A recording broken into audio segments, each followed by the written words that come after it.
Hi, good evening, guys. How are we doing today? Good evening, good. Good day, good day. Good Finding evening. you. Good day. Good day. Okay, How are good. you? I'm fine, thank you. I'm fine, thank you. I see we have about 14 persons here, but it's being recorded, and so I guess if persons come in a little bit later, they will catch up. But you know what? Let's start with the newspaper articles first, and then we will go on to um some housekeeping, and then we will get into the chapter. Believe it or not, we're on chapters 5 and 6, and there are only two more chapters um, to go through, 7 and 8. And like I told you, before you blink, this will be over. So hopefully by now you would have, decided if compliance is for you, if you want to go on to the next level, if you're on this journey or not. So far so good. I have about half of you that would have completed homework, and we got those grades out so you can know where you stand, and if you're, we're all on the same page. So very good. Danielle, go ahead. You have a question? Not a question, but I just wanted to talk about a news article that I would have read earlier today. But I can do so after you're done speaking. Okay, yes, but I don't want to say too much, so I guess I don't want to have to repeat it. So yeah, go ahead and tell us about your news article, and we'll go from there. Okay. So good day, everybody. Good day. I would have read a newspaper article through BBC News, the business section, and it was talking about this Australian gaming operator named Crown Resorts. They were fined $57.4 million because they were caught accepting illegal Chinese banking card transactions. So apparently, no casinos in Australia are allowed to take card payments, which was fascinating to me. And basically they use that to mitigate the money laundering and excessive gambling, I guess, to just have a control on it. So it was regulated that they were not allowed to accept bank card payments. So yeah, that's not only in Australia, that's in the US as well. Like in the US as well? Yeah, if you go and try and buy lotto, I'm not certain if it's only with credit, but definitely you can't even buy a lottery ticket with a credit card. I'm not certain if it's debit, but I do believe it's both. Yeah, so that's like you say, to mitigate the amount of spending, on people running up their credit card bill, gambling. So that's a control that they have in place to keep, it to some level of control. So what they tried to do to hide it as long as they could, I guess, they would have put it under, well, changed it, I guess, the invoice title and put it underneath a hotel service to disguise it, but they end up being caught up with it. So now they're not allowed to operate unless they have a government appointed manager for supervision. Okay. Yeah. Okay. Yeah. So a lot of people, as a pastime, a lot of the elderly, as that's one of their favorite pastimes, and so therefore, yeah, it could become addictive. So they have controls in place to ensure that it's at a moderate level and not out of control. Okay. All righty. Okay. Okay. Good. Thank you for sharing. Satisha. Good afternoon. Good afternoon, everyone, for y'all as well. While reading the newspaper last week, Thursday, I think it was, I came across an incident where a former employee of a hotel in Eleuthera, she was accused of stealing $60,000 from the establishment. The employee carried out this theft by making false entry into the hotel system. The entries were made on numerous occasions where she credited her account with $10,000 on each occasion. The same employee was also accused of laundering $40,000 of the money that they claim was legally obtained. Like Ms. Bullitt will always say, payments just like the thief. Yes. Yeah. Like I said, what I'm wondering now is back in my day, there were thousands of employees that stole, but the bank did not want the negative media. And so therefore, of course, they would call the police, have them arrested, but would never show up to court because the media, every time they showed up to court, the media would write Royal Bank of Canada, employees, staff. And so to avoid that negative media, they just did not show up and try to, make a negotiation with the staff to repay whatever they stole. And so what I was telling my other classes, I'm wondering what's going to happen now that theft is a crime under money laundering. They may not be able to just push it under the, you know what I mean, or not show up. They may now be held liable, to say that y'all are now in collusion with these persons, allowing theft to be so prevalent because y'all will not, work along with the law to prosecute. And so I really want to see, they stop dragging the people across the TV. So it's going to be difficult. I mean, yeah, which is good because, a lot of them were getting killed. Right. And so, yeah, it's interesting to see how that's going to be handled now with this stealing by reason of employment and theft, if they can just not show up. Yeah, so very, very relevant. Not to cut you off, I want to say I'm moving too fast, but can I elaborate on the Zoom meeting I attended yesterday with Rotary, or is too soon for that? Yes, go ahead. Let me add you to the list. Go ahead. I attended Rotary Club meeting yesterday, Zoom, of course. The guest speaker was Mr. Nathaniel Butler. He's the executive director of Creative Wealth Bahamas. The topic was college preparedness. He elaborated on what is a college plan, important factors of a college plan. A few things was mentioned that caught my attention when he said your mindset makes 99% of the game. He also said that affordability to start and the ability to finish. The meeting, to be honest, was very informative. The transition, it is a major transition as it relates to students moving away from home to basically start a new life. And what I get from this meeting is basically students that are in school, they could start planning now for college. I guess build relationship with mentors, and the list goes on. You said it was a Toastmasters meeting or? No, Rotary, sorry. Rotary, oh, okay. Yes, okay, yeah. Yeah, and so guys, that's very applicable to all of you. This is just intro level. I'm not certain where you are in terms of the banking certificate or your first degree or your bachelor's, and some of you may even have an MBA. So even if you all the way up to the MBA, you still need to attend industry briefings and keep up your CPD hours. And so you can join BACO, which is the Bahamas Association of Compliance Officers, as a student right now. They have an application form. In fact, this month they are having voting for the new president. And so, yeah, I encourage all of you to sign up with BACO, but start to think about your career path and what you want to do next. Most importantly, always keep current, and I think this was a class where we spoke about vision. Write it down, and though it may tarry, it will come to pass, so you can have a plan.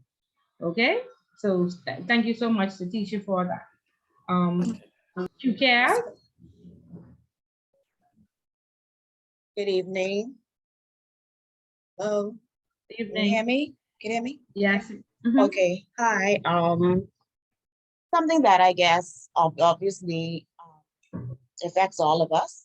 The central bank actually spoke about our Federal Reserve, and they said that it was actually more than adequate to sustain our dollar.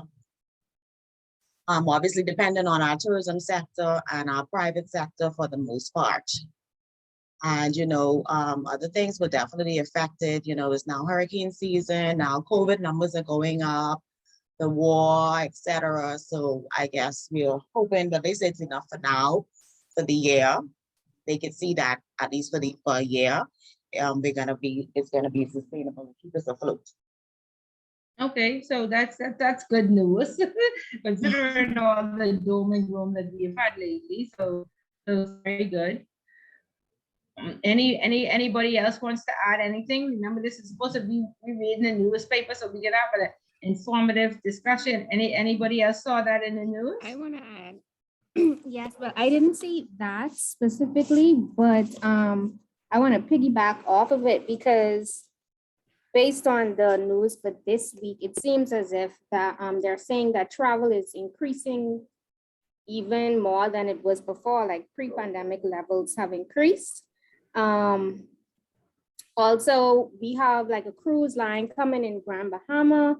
So it's going to be a lot of investments in what's not on the front line, I guess, on the beach and what's not. So the government was trying to give people heads up in regards to their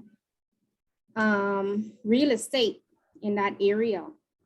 So they'll be able to benefit from it.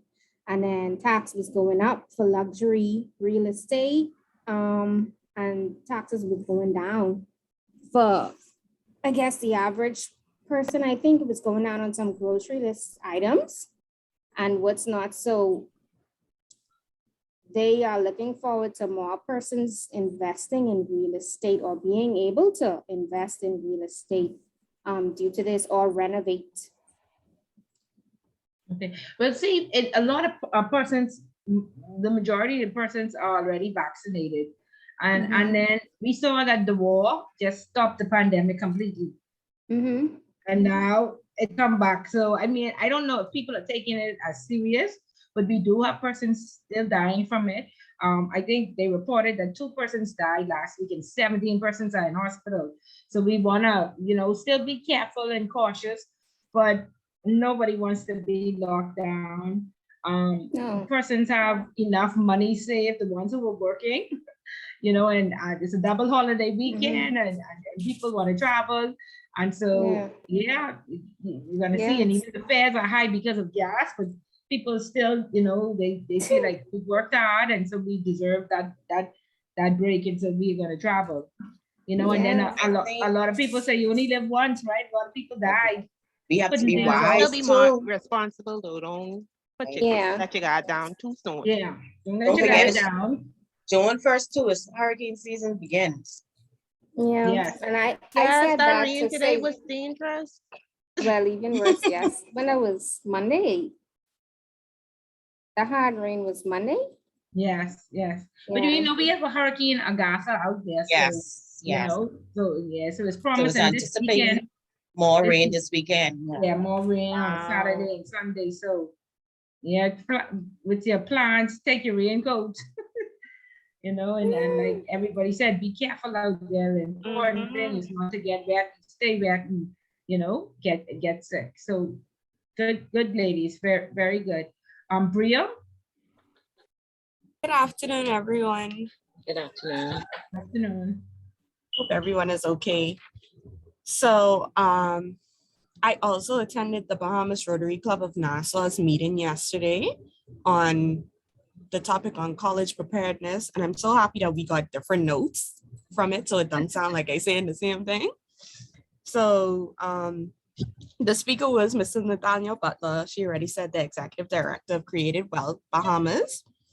And the meeting itself, it was nice. I found that it had a lot of older people in there, but he came more so to speak on their children or if they were even interested in going back to school and stuff like that. And a couple of things he touched on, which was what is necessary before going to college, which is cash flow management, budgeting, and investments and retirement funds. And also family planning, because it's one thing getting into college, but it's another thing maintaining it. So being able to pay your tuition and also being able to keep up your grades. So he basically spoke about planning and funding. And 2 points I took away, although I already done with this whole process, but still 2 points I took away is that in order for an individual, a child or adult, they have to have a certain maturity level to be in school in order to keep their grades up, so on and so forth, and then their families or their personal finances in order to be able to afford and finish school. So that was about it from there. They had a few raffles, we were just visiting, so, we didn't speak much, but they had a few raffles and it looks like a very interactive club. Kind of made me want to join, but Okay. Yeah. So you yeah, did find it beneficial. yeah, it was very beneficial. Okay. So And even if it's not applicable to you, that means now you can become a mentor, right? yes. Yes. So Very good. yeah, and this is Very my first good. time hearing from this guy, Nathaniel Butler, because he also works along with Bridget Francis. I don't know if you know her. So that's basically like a company that aids in finding scholarships and aid for persons seeking to go to college. Okay. Okay. Yeah. So very good. So very good. So definitely somebody you would want in your network. Yes. Right. And so like I say, you're not definitely, it's not always about fun or if you like something, but would it be best for your career? Sometimes you have to make some sacrifices. So it seems like a good environment to be in and some good people to know. So yes, I do hope both of you, return and think about joining. So very, very good, ladies.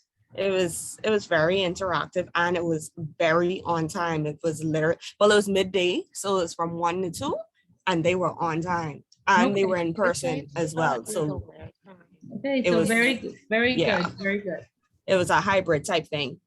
And then as for the news, I read this article earlier today on our prime minister stating that in the past 8 or 9 months, basically since they came into term, they've gotten at least $2 billion worth of investments into the country.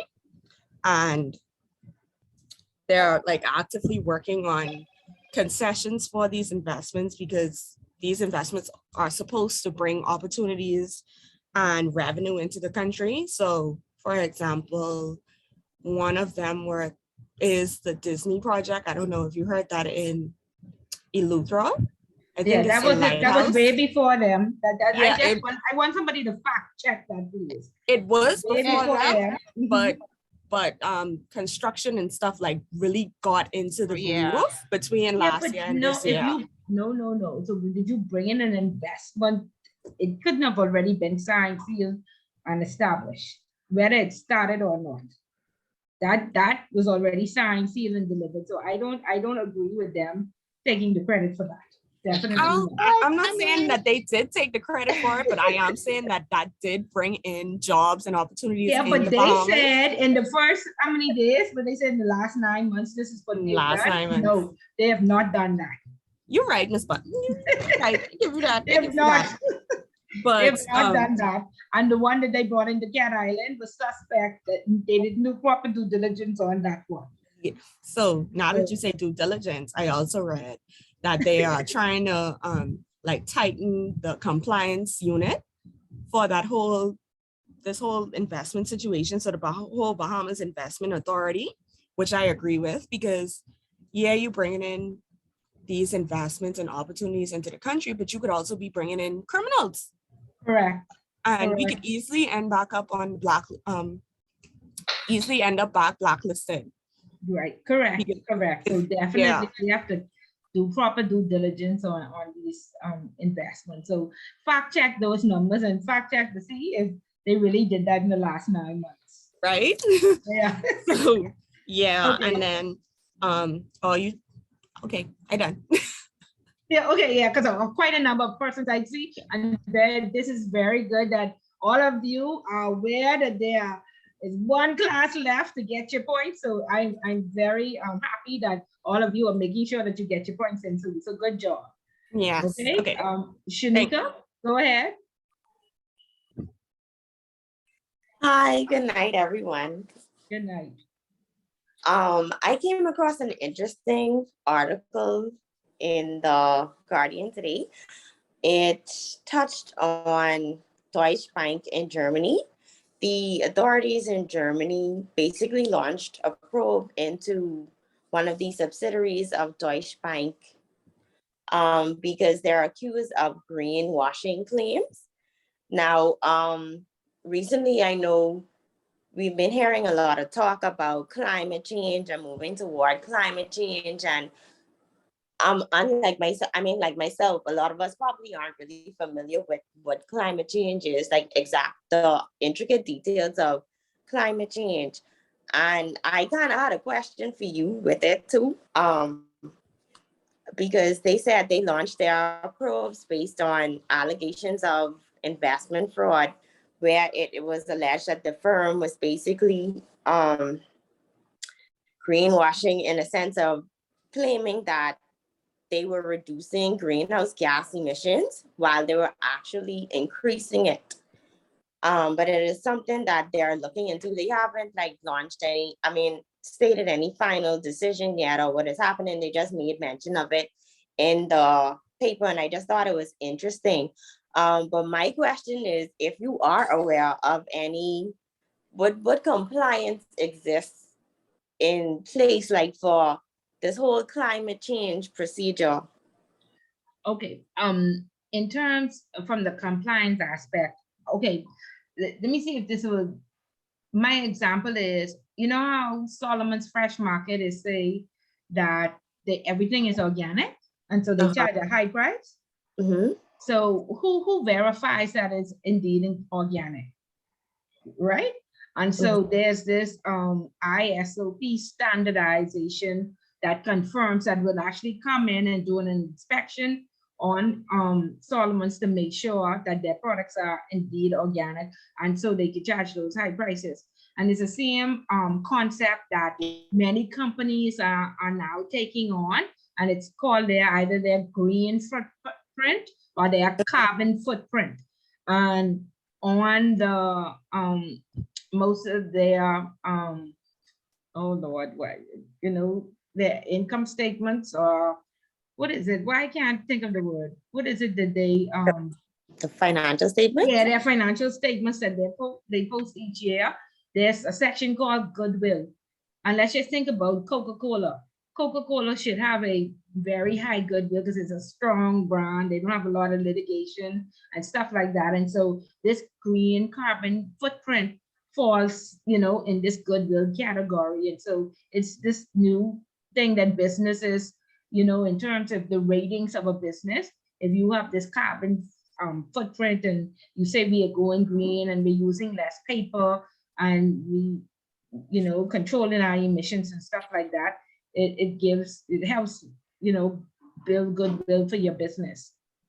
Okay, and so from that aspect, you know, companies will just say we are 100% online, but they still order 50 cases of paper every day, and this helps us save the trees and what have you. So from the compliance aspect, you can't like really false advertise, because you'll have these associations that will sponsor you because you are, you know, you are in tune with your climate or your carbon footprint, or what are you reducing emissions, and you following all these rules.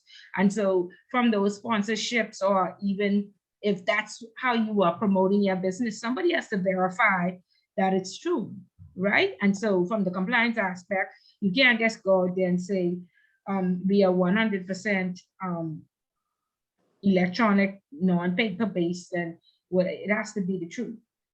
You know what I mean? Because persons, like I say, sponsor your business because of their carbon footprint, or because of, you know, you become a part of these various associations. So compliance verifies that these statements, especially for marketing purposes, are actually true.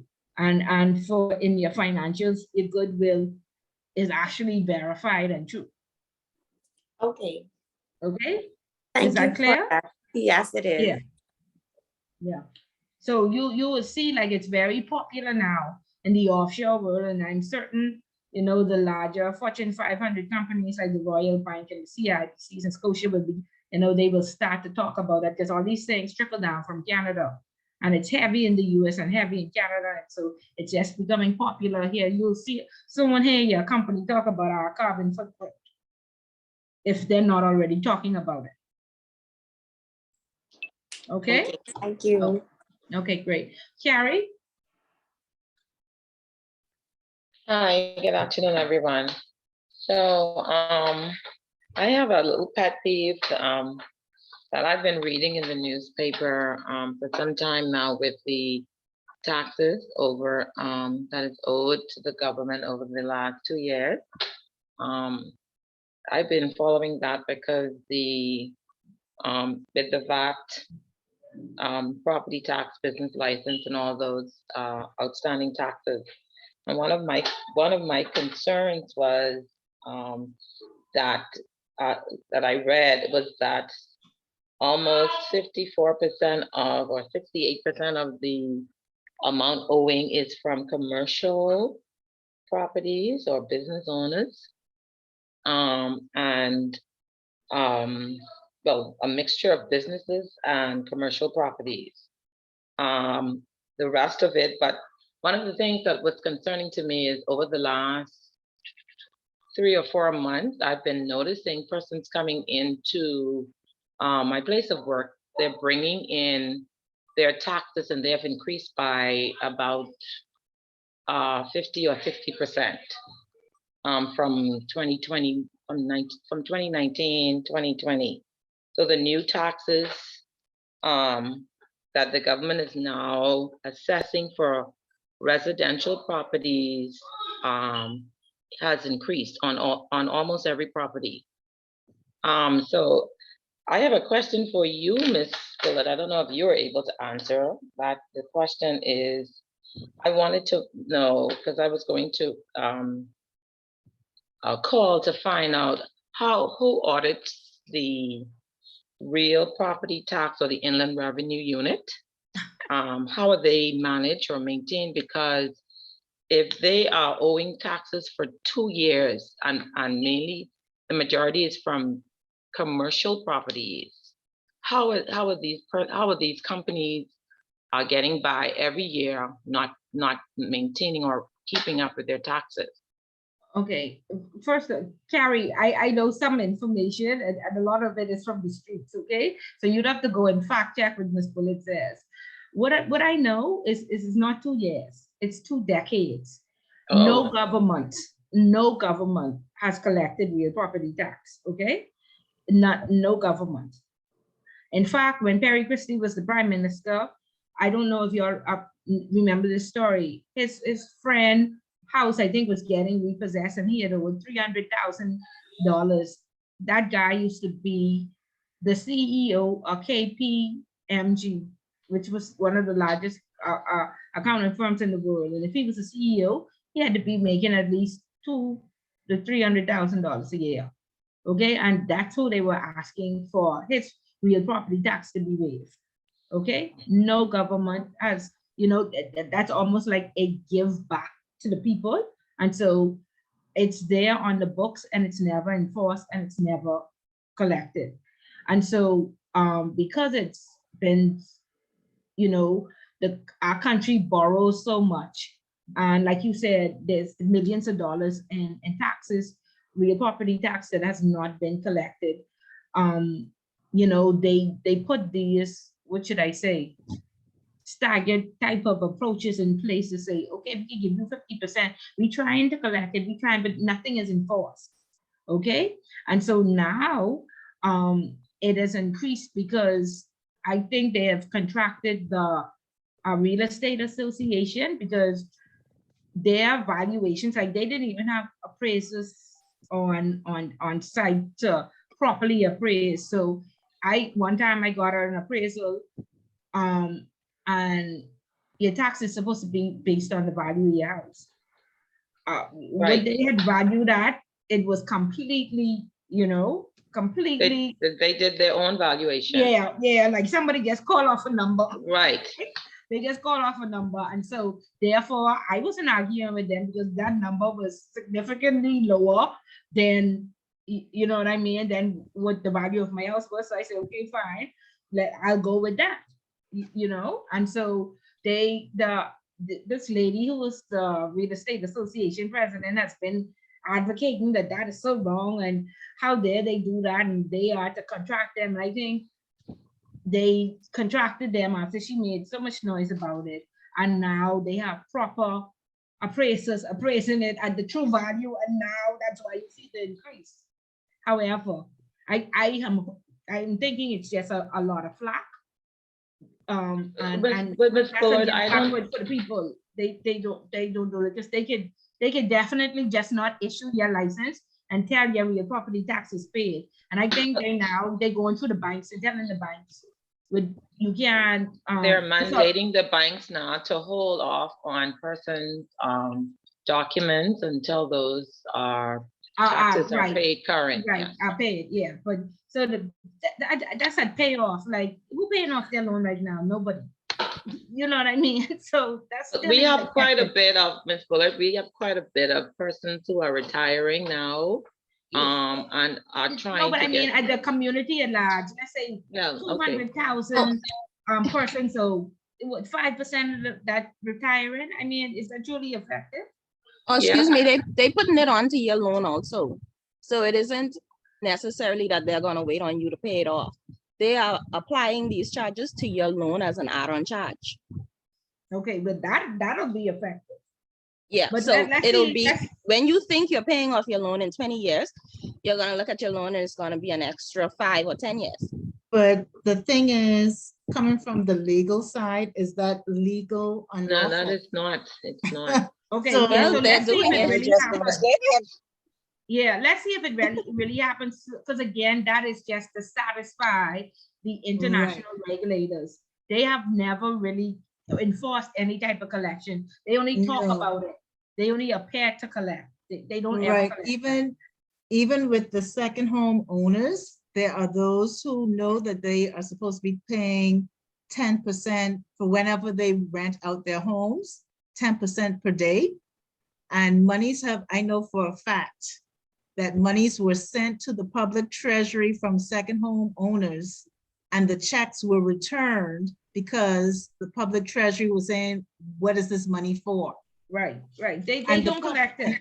And the second home owners are saying, hey, I'm a second home owner, I'm renting my home, and here's the money for the rental, the 10% for the rental.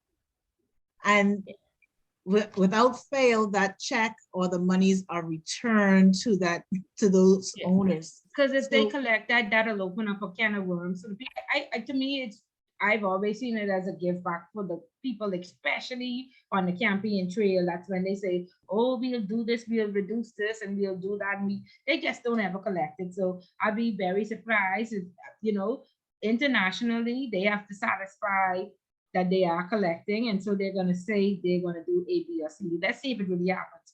All these things in the budget and all these changes has to be passed in law or through the House of Assembly. Let's see if it ever goes through.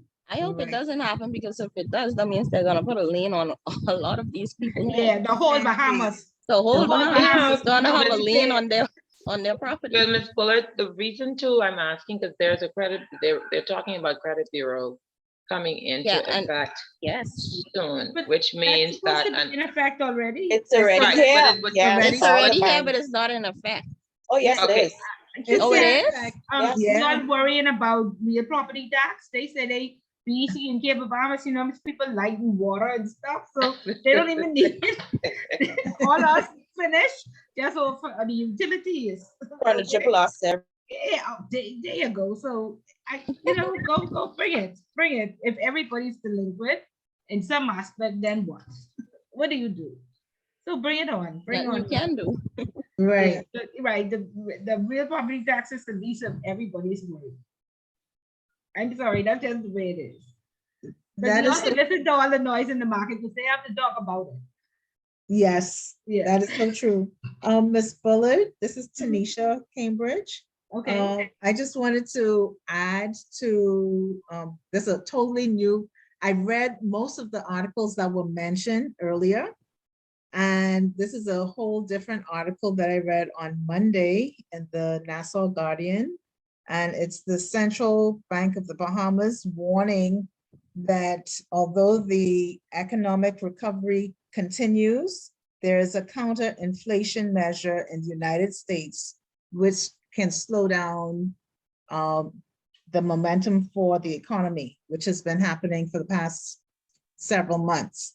And whatever happens in the US will definitely trickle down to us here in the Bahamas. And Yeah. so the inflation rate has reached a 40-year high, which is, my note says, at 7.3%, according to the International Monetary Fund. And much of it is imported from the US, which has seen a 7.7% increase in the past recent months. Now, our Prime Minister, with his budget contribution, has announced that several tax cuts have been planned for the fiscal year 2022 to 2023. And he said, which is aimed to helping offset the rising cost of living due to inflation. I don't believe him. I don't believe it. Look what they do to the bread basket items. He says I don't either. no I cut for a don't. year. And look what he do. No. I don't, No. I mean, and not to put politics into it, I'm one of them. I'm on his side, I'm on his team, and I'm like, why are you doing this to us? Okay, thank you. Okay, I just want to know. So I know with me and my husband, we constantly debating. He's like, you have no faith, you have no faith. I say, I'm wary. I want to have faith, but it doesn't sound How many realistic. chances do you get? How many? Right, because Yeah. living in Grand Bahama, just to piggyback off of, I can't remember who spoke about the investments that are coming on stream in Grand Bahama, the hotel. That's Tanishka, let me, and you could tell me if you agree, because like I say, most of the time it's full of just up street information. You have to verify it, right? yes. For Grand Bahama, what I was very disappointed in the last administration of when Terry Christie was Prime Minister. Okay. They have seen what the Hawksbill Creek Agreement has done to Grand Bahama, and that was for 99 years. Yes. And they re-signed that for another 99 years. What? So I was done with Terry Christie. Oh my goodness. No, right? but guess I was what? done. But the thing is, but listen, the previous administration even extended for 50 years. Yes, but what I'm saying is, and how also, could you sign in? You're seeing what has happened in the last 99 years. How could you sign in? No, that term is ludicrous. That's the first thing. Agreed. That was a ludicrous term. So I understand you can't just come out of it. Right? My thing is, you cannot come out of it. However, you go back into some major changes had to be taken. Agreed. In benefit of the people of Grand Bahama, not always in benefit of the port. Well, my thing is on that is that most of the people who agree to those arrangements don't even live in Grand Bahama. So that's my pet peeve. I'm like, y'all don't even live here. And y'all saying extend, and given certain, what's the word? Given much leeway to the Port Authority to continue not fulfilling their mandate under the Hawksbill Creek Agreement. Because if you go to I'm going to use Abaco, for instance, the Abaconians don't really rely too heavily on government like that, especially those keys. They do their own thing. And so I'm a strong believer of we have to be more self-reliant, self-sustainable. But my fellow Grand Bahamians are a bit scary. Right. Okay. So that my first problem was the Hawksbill Creek Agreement. My second problem, and I don't know if this is true, Ginger Moxie, she is now the The Minister member for of Grand Parliament, Minister for Grand Bahama. Was she Yes. not the VP at the port? And now which VP are you talking about now? She had a very high position with the board before she Yeah, became a politician. but what did she really do? But I think her decisions are in benefit of them. I think they pushed for her. I think they backed her to get this position so she could, make decisions in their favor. Look at electricity being increased 3% immediately. They Well, wanted it was 6%, and right. immediately, within 6 months of the government changing up, Right. Agreed. cost went up. That's in benefit But of the the thing poor. is, right now, that the relationship between It's fishy. Minister Moxie, It's well, fishy. I'm because she is sorry. not, she's not she is not a maverick of it as having fire in her belly to say protest. She is Okay. not that individual. Okay. You Okay, could, then. So okay, what's the but big hype? Other No. than she has well, I know, very good backing from some unknown source that nobody knows about. But that from the streets, Tanishka, don't right, repeat. right, no, but I hear that, but you may think her unknown source is within the Port Authority, and I don't think that's her unknown source. Okay. Her But I'm sure unknown seeing source- all the decisions being made in their favor. Agreed, but Okay. her financial backing is not there. Because they did let her go because of wrongdoing on her part. I don't. And she ain't trying to make up. Well, I don't know. She And if probably they did is. let her go, again, who did the due diligence on her? Should she be a member of parliament? Mhm. Okay. Now that's a whole nother thing. Okay. All right. That's a whole Mhm. other thing. Because I know, like for me, when I ran in 2012, okay, for East Grand Bahama, I went up against Peter Turnquest. So I remember all kind of non-disclosure and just disclosure, PEP, and all kind of different things. I'm like, what? What is going on? So I know I got drilled about my financial status, where my resources were coming from. And for the most part, I wanted to just say from my parents. Okay. Yeah, but see, I had to- Tanishka, you ever read Animal Farm in high Yes. school? All of Yes. us are equal, but some of us are more equal than others, right? Agreed. Right. Yes. So that should tell you why you got drilled and some didn't. Some Right. slipped through the cracks, and But that's where I know with my own situation, people looked at me very squinty eye and they say, so what are you about? But when I see like the constituency that Minister Moxie represents, that particular constituency is known to be on the needy side.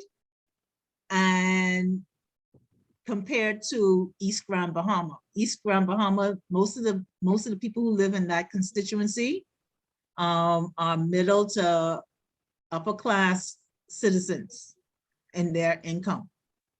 So, but Pine Ridge is more on the lower end of the middle income to. after all McIntyre do for them people. You're wrong. Let me tell you, it was shocking, but the Bahamian people will learn, right? If they don't feel, they'll. They will definitely learn. Okay, very good. So very, very informative, very informative. And thank you very much for sharing. Yes. Thank you very much for sharing. Okay, so let's try and get through the rest of the person's choice, and then Carrie, and then we'll move on. I forgot my hand was up. Joyce, call we my talk name too long. again, Miss Buller? Joyce, sorry, Joyce. Miss Bullets goes out sometimes. Sorry. That's okay.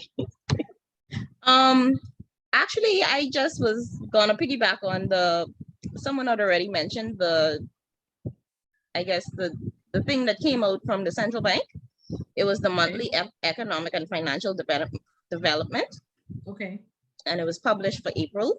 Mhm. I only was piggybacking on the tourism, how the travel and tourism year over year, it increased. Last year, it was like 62,000 maybe visitors. And then this year we had like 623,000. Yeah, That's but a of lot. course the pandemic stopped, Right. and all the restrictions and the travel visas, all of that, and the cruise ships weren't all coming back and forth, right? Yeah. So yeah, so that was expected. So we do expect the tourism numbers to go back. Now we would need to compare them to 2019. Then we would know if they are tripled, but not, Right. you can't count 20 and 21. Right. Yeah. Oh, and I also wanted, I did read the Securities Commission. They came out with a publication and they increased their, I guess, how would you say it? The list of the Al Qaeda members. Oh yeah, yeah, yeah. So when we get to intermediate, there's a whole section on sanctions where we look at those lists. So yes, so they quite often send you some updates. And Right. you have I think you have to, is a form 1 or form 2 that you have to submit and confirm that none of those names are in your Right. portfolio. Yeah, I just got the list. It came out on 30th. So we Right. just got it. I just Right. was reading it. Yeah.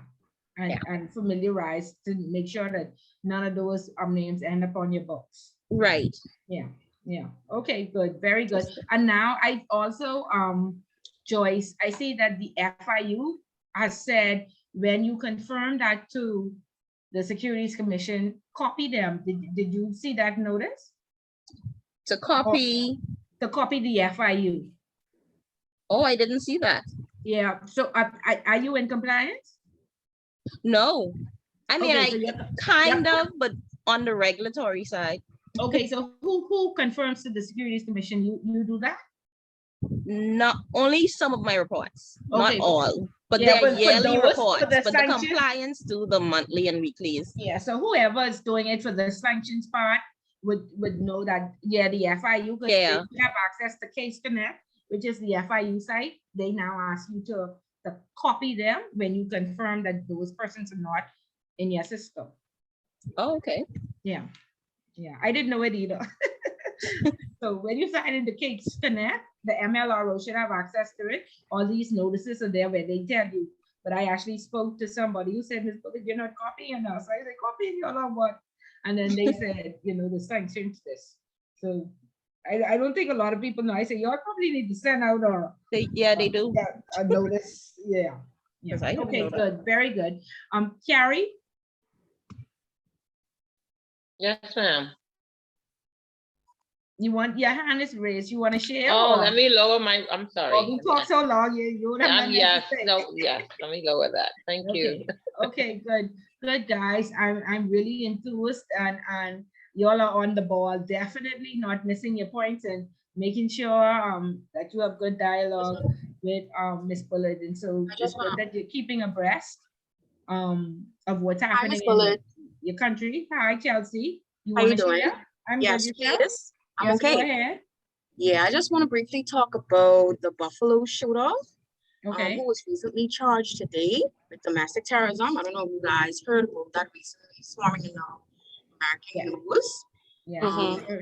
Guy who went to the grocery store and killed the Black people. So today he was charged. He was indicted on 10 counts of first-degree murder. And he was charged, like I said, with domestic terrorism, and they say his motive was hate. So that was kind of interesting and kind of sad, actually, as well. That along with the elementary school shooting as well. So all them sum up together, terrorism, shedding some light on that. Yes, yes, very, very timely. And like I said, from 2019, I mean, they've had many, but in 2019, that stood out to me because, like I said, there are only 365 days in a year.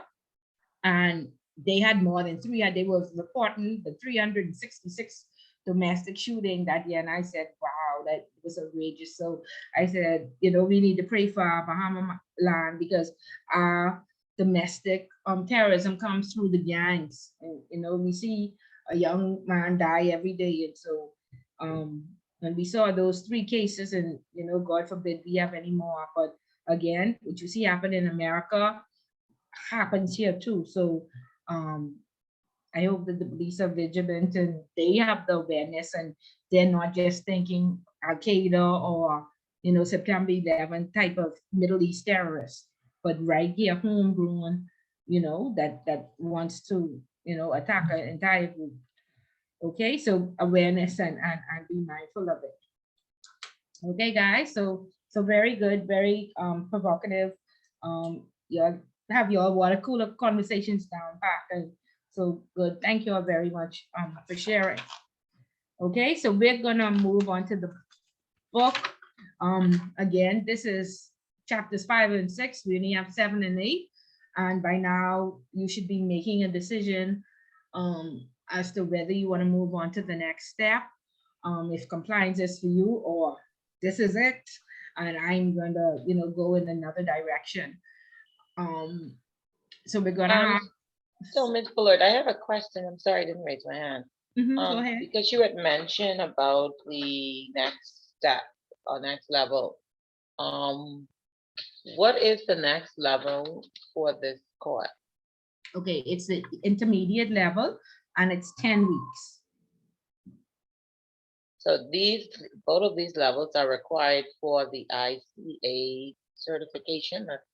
Yes, unless you have a first degree or a law degree, and then you can go get advice, and they may, if you feel that, okay, you know, I've gotten enough information, I feel I can move on. But some persons have done that and had to stop and come right back. So we do encourage you to go to the entire program, because when you get ICA is very high level, and like I say, the Brits are very meticulous. They mark those essays, and you could lose up to 30% just off referencing, you know, and content. And so this is where we hold your hand and walk you through it and give you explanations to, you know, scale down the amount of information that you would need to put some meat into your essays. So you could speak to Miss Dean, she'll let you know. Okay. But yeah, I have some persons who are in ICA and had to come, who skipped and had to come right back. Okay. Okay. Okay, so good. Okay, so housekeeping, next week, is it possible that instead of I know it's a double holiday weekend and we may still be partying on Tuesday, but is it possible that instead of a Wednesday night class, we have a Tuesday night class or a Thursday night class, which will be either the 7th or the 9th? Are persons available? Is there anybody that's not available? I'm not available on the 7th, but I can do the 9th. Okay, okay, thank you. Is there anybody not available on the 9th? Either day is fine for me. Okay, okay. So in your group, and somebody had said, I think is Shanika here? Yes, I'm here. Okay, can you put your number in the, because I'm not in the group. Can you put it in the chat so that the admin, where's my admin? I don't see him tonight. Is he here? For the group can add you. Is there somebody else who's the admin?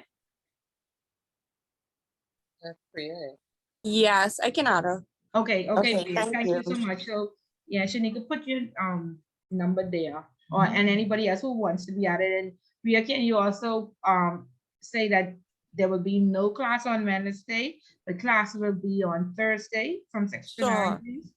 Sure. Yes, yes. Thank you so much. Thank you so much. Okay, so I know it's a long holiday weekend and we may forget, but I will send out some reminders that we will have a Thursday class. And that Thursday class will be our last class in the chapter, and the following class will be review. And so when I'm going to send out an email with review questions, and I will pair persons up, and there will be 10 review questions, and I think it's 20 of you here now. Each group of 2 will answer, give us 10 good points about each of the questions. And that's what we'll do in review class, which will be the following week. Okay? So please, like I said, organize yourselves. If you've done your homework, keep your homework. I promise you that question is going to be in some form on the final exam. I don't want you to just copy and paste what you wrote, but that research and those cases that you would have already used in your homework can be used in your final exam. So if you're going to go all the way through, remember to establish your library and don't let it be like this bullet with papers all over the place, okay? Because you're going to need this information back and it'll cut down. You're going to need this information again. You'll cut down the amount of research that you have to do each time. Okay?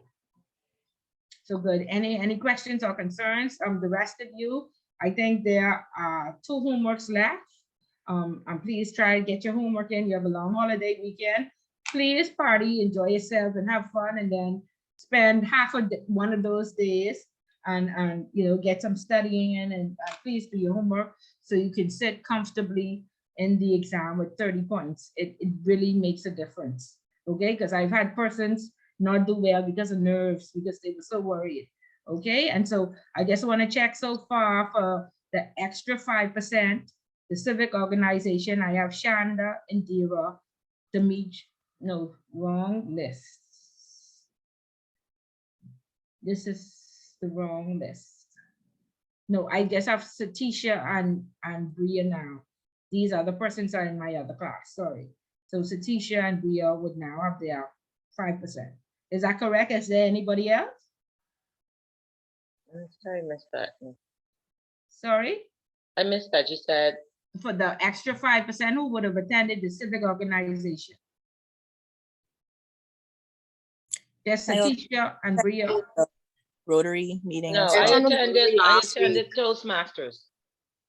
I attended the Rotary session that they had yesterday. I think the one that Bria attended yesterday.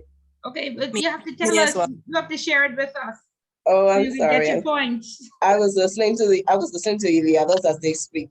Yeah. Okay. So anybody else should be on my list. I attended Rotary last week and Toastmasters. Lisa. Okay. I attended the Rotary yesterday. Okay, Joycelyn, you told us about that?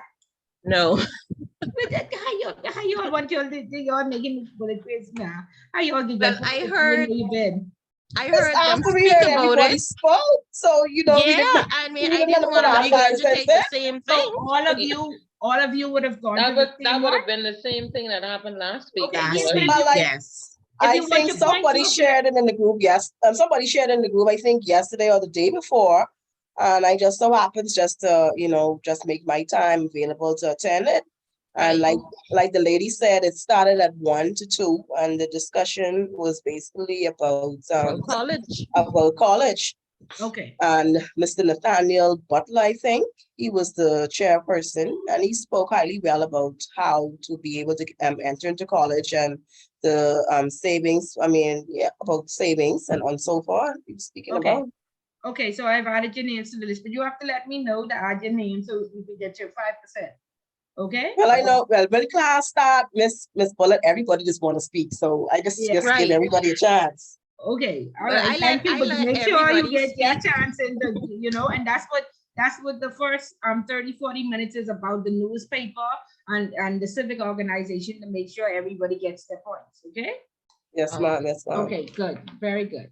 All right. Okay, was I included? That's because I also attended. Okay, Brittany, let me add Brittany. I attended last week. You're giving away. And that's why I came early today, so I could speak. This last week I missed it. Okay. Yeah. Make sure you get your points. Okay. But you tell, I only have you on the newspaper list. You went last week. You went out. I can't hear you. Toastmasters last week, but the same thing what Shavana said. Everyone Toastmasters. Okay. I put that down. Okay, good. You have me on the newspaper list? Yes, Priya, I have you. And about me? Sorry? What about me, Miss Bullet? Who is me? Chelsea. Yes, I have you on every list. Every list. You have me there too, right, Miss Bullet? This is Shanika.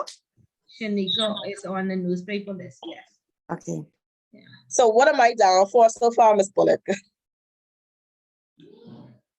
It should, but I only Yes, have you I'll do. on, I only Yeah, have you on the 5% for the civic organization. I don't have you on the newspaper list.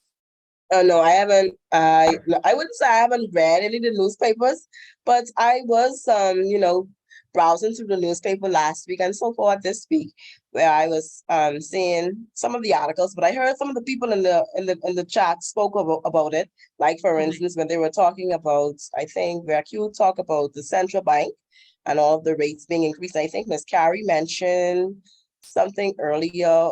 I think that was who was speaking about the Hawksbill thing that happened in Grand Bahama. Right. So next, you read the newspaper this week in next class. You come, you'll be the first one to tell us before anybody tell your story. Okay? Yes, ma'am. Yeah, okay, good. We'll put you down for next week. So let's just get into the chapter. And then if we have some time at the end, we'll get back to that. Okay? Who read chapter 4 and 5 by now? Y'all should know the protocol. Everybody should be reading and we should be discussing. Who read 5 and 6? Anybody? I read 5. I read 5. Ms. Bullard, I just need to step away for a minute, please. Sure, okay. Thank you. I read 5 and 6. You read Again, I 5 read and all. 6.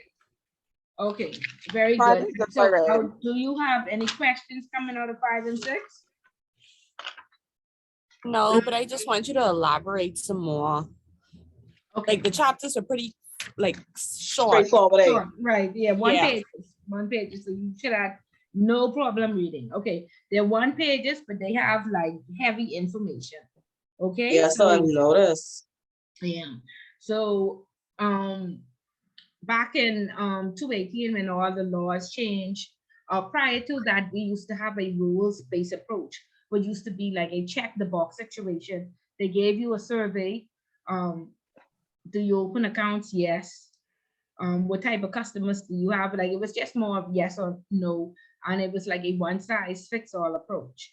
And so they found that that was not properly identifying and assessing risks to various institutions. And so we moved away from that rules-based approach to a risk-based approach. Okay, and so this risk-based approach now ensures that adequate controls are in place depending on the products and service and the size of your institution. Okay, so no more one size fits all approach. Okay, and so we remember the FATF, they came up with their 40 recommendation. The very first recommendation says that countries should assess their risk. Once they assess their risk, they should put controls in place to mitigate that risk. If countries should assess their risk, then companies need to assess their risk. Okay, and so they need to assess their risk and put controls in place. Then they need to assess their customers.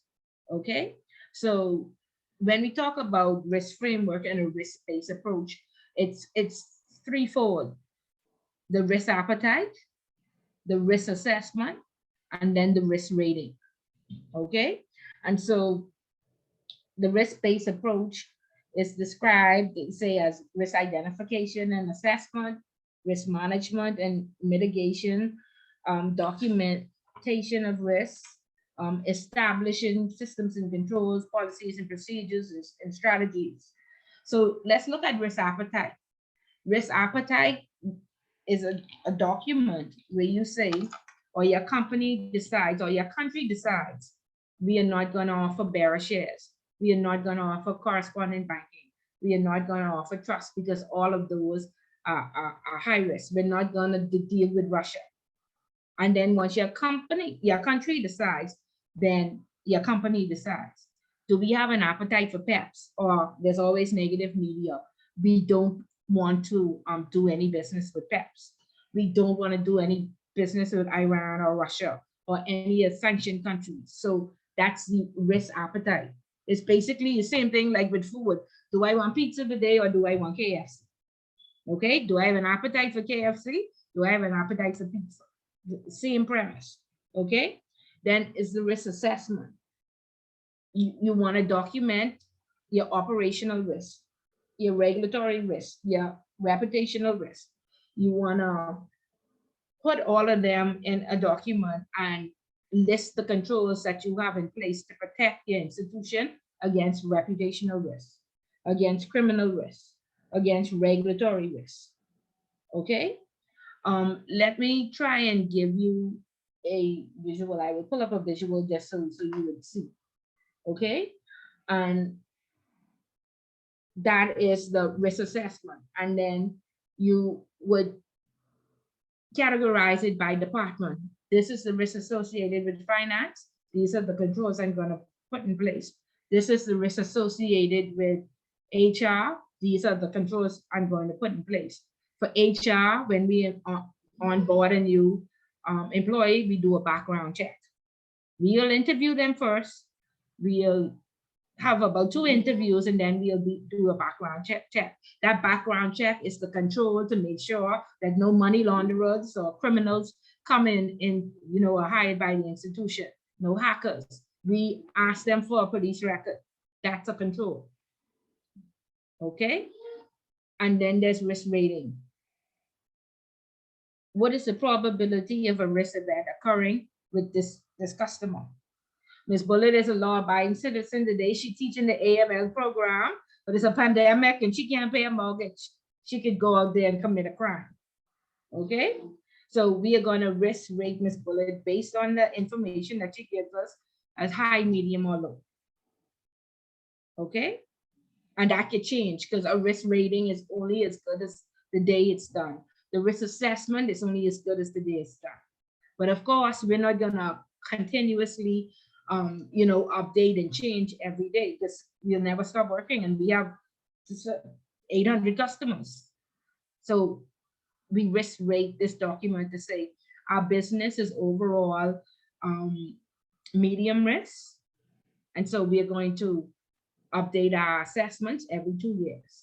Our business is overall high risk, so we have to update that assessment every year. We do the same thing with our customers. If they're high, we review them annually. If they're medium, we review them every 2 years.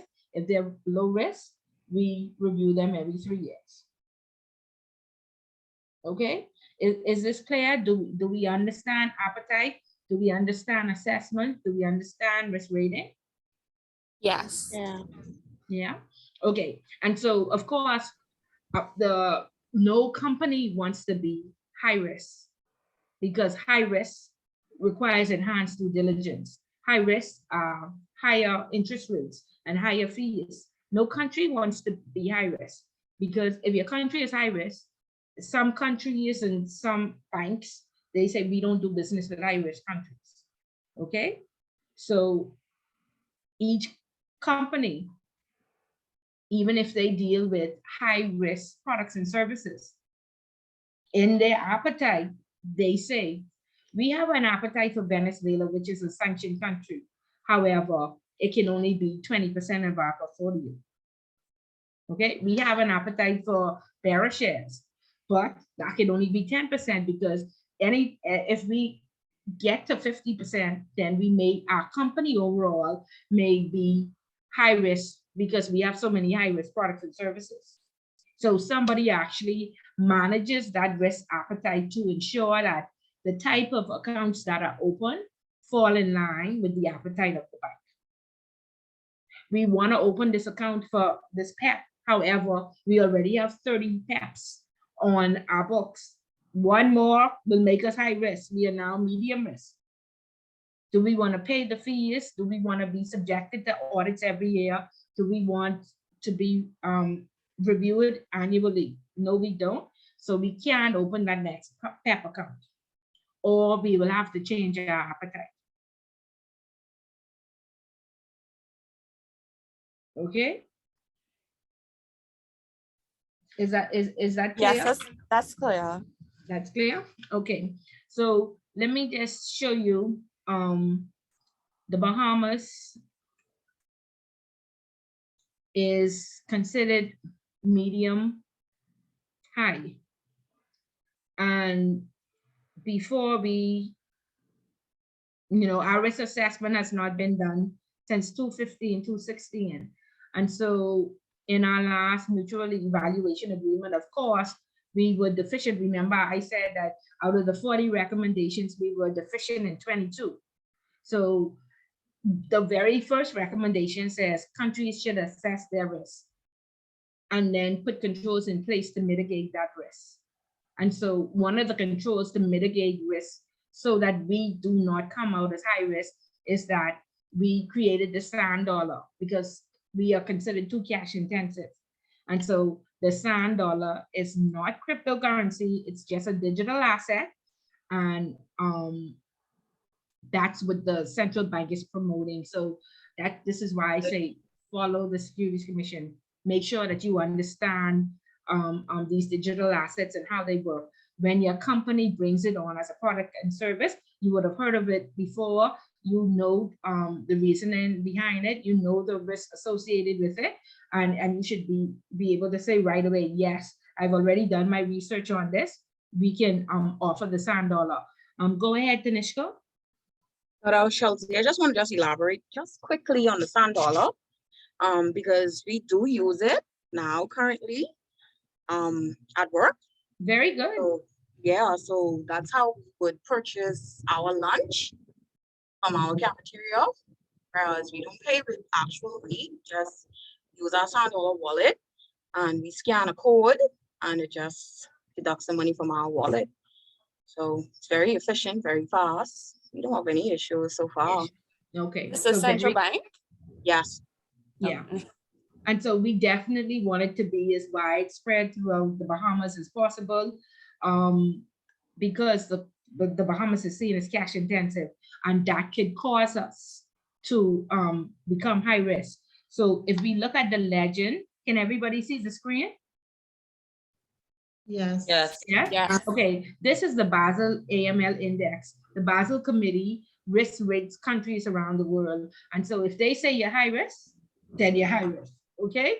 And so we can look right here at the legend. It says from 10 and low risk is down to 0. And so you can just look at the map and look at the green, the orange, and the yellow, and you will see, you know, the areas that are considered high, medium, or low. So of course we see right there is Haiti. Of course it's high risk, right? And we see right there 6.46, right? And so I believe That's medium. it's really right. It's medium. We are medium high. Yeah, that's medium. However, our perception out there in the world is that we are high risk, and so the government is working diligently to try and get the risk rating. They say that it was going to be finished by March 2021. I haven't seen or heard of it being updated or submitted for approval as yet, but once it is finished, sorry. I was reading, there was something that happened last year, December, saying that we had done there was some reports with the European Union's task force, and we were taken off of, I don't know which list we were taken off of, but they acknowledged that up to last year, December sometime, that the Bahamas had made a drastic improvement in our regulations. Yes, we have. Yes, we have. In fact, we repealed and replaced all our laws in 2018. Yeah, and we had to tweak some of them afterwards, but we definitely, like, we were deficient in 40 of the recommendations. We are now largely compliant in 30 and partially compliant in 10. So that means we have satisfied, you know, most of those recommendations. Now, remember, we use the staggered approach because regulation is expensive and it wiped out most of the financial services sector. Persons just couldn't afford, or companies couldn't afford, you know, to build a compliance department with $1 million system and, you know, all this reporting. Right? Right. Yeah, and so we're there now. And so, like I said, largely compliant in 30 of the 40 recommendations, and are partially compliant in 10. Okay, but we want to be very careful to ensure that this score stays at medium high or goes a bit lower. It can't go any higher. And let me just tell you why. Um, we have at a company where I work, our trading desk, or is in it sits in Switzerland. Sorry, all the traders, everybody sits in Nassau, and we pay $100,000 a year just for that platform to be used. I think it is a Morgan Stanley account that they have in Switzerland. And so we approached Morgan Stanley in New York and we said, we'd like to open up our own account because we want to start paying Switzerland $100,000 a year just to hold our trading desk. And they said, okay, we filled out the forms, let them do their due diligence on us and what have you. And they came back and said, your account is approved with exception. And we said, what is the exception? They said, the Bahamas is a high-risk country and they don't do business with high-risk countries. And I said, no, sir, the Bahamas is not high risk, it's medium high. And they said, can you show us the last Basel committee rating? And I could only show them one from 215, 216, because that was the last time we did our risk assessment as a country, and that was gravely deficient because the law firms, accounting firms, and real estates weren't even regulated as yet by the Compliance Commission.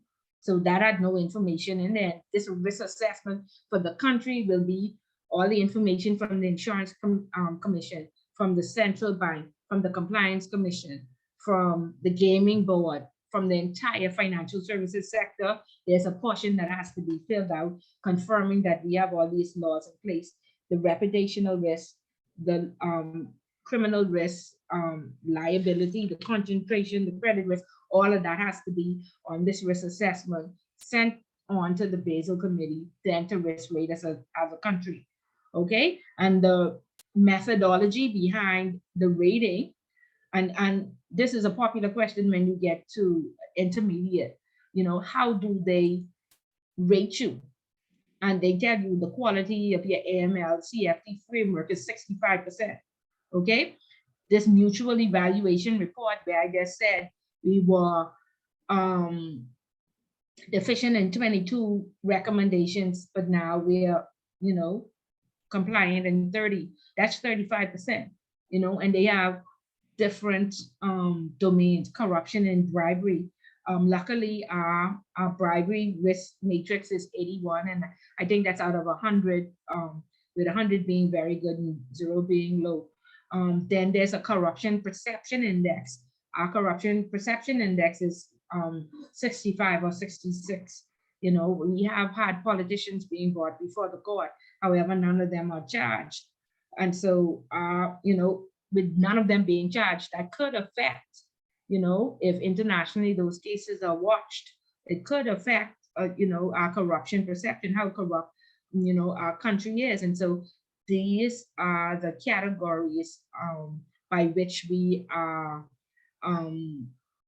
I guess, risk rated to decide what the overall country rating is. Okay, and so therefore we were told, unless we can give an up-to-date rating from the Basel Committee or Transparency International, they could not open that account. And it wasn't because of our institution, it was because of our country. Okay, and so to date, they are still paying $100,000 for a trading desk, but the traders are in Bahamas and the trading desk sits in Switzerland, simply because we cannot get an account open because we are perceived as a high risk country internationally. Okay, just simply because it's been outstanding for so many years.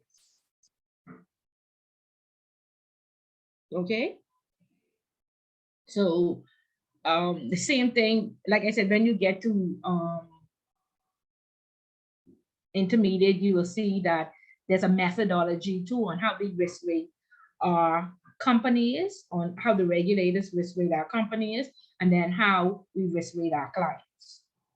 Okay, so this 5 domains and about 15 categories that they risk rate you on and come out with a country's risk rating. And of course, no country wants to be high risk.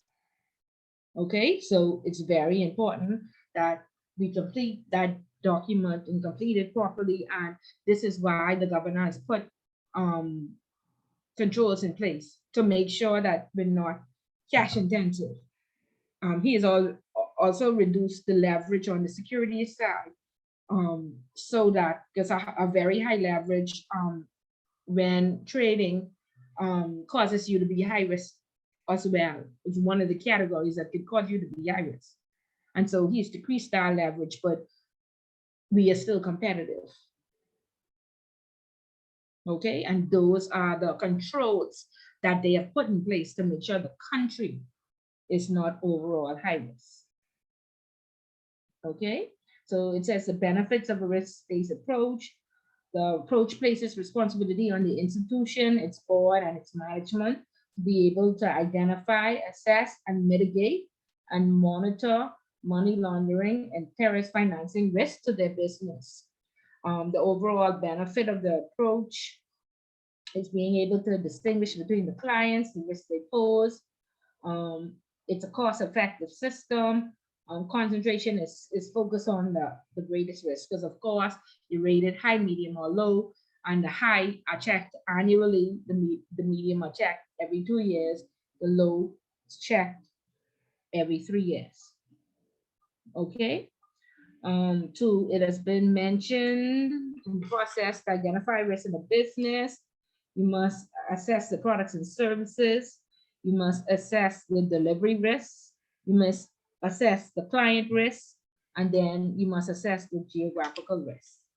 Okay, and so soon you will see when you go to open accounts in other countries may say, oh, you're from the Bahamas, you're high risk country, we don't do business with.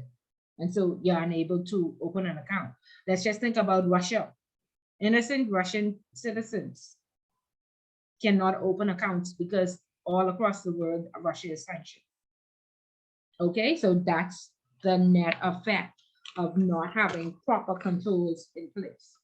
And once you would have, completed this risk assessment and submitted it to the regulator, the whole risk framework has to be submitted to the regulator for approval.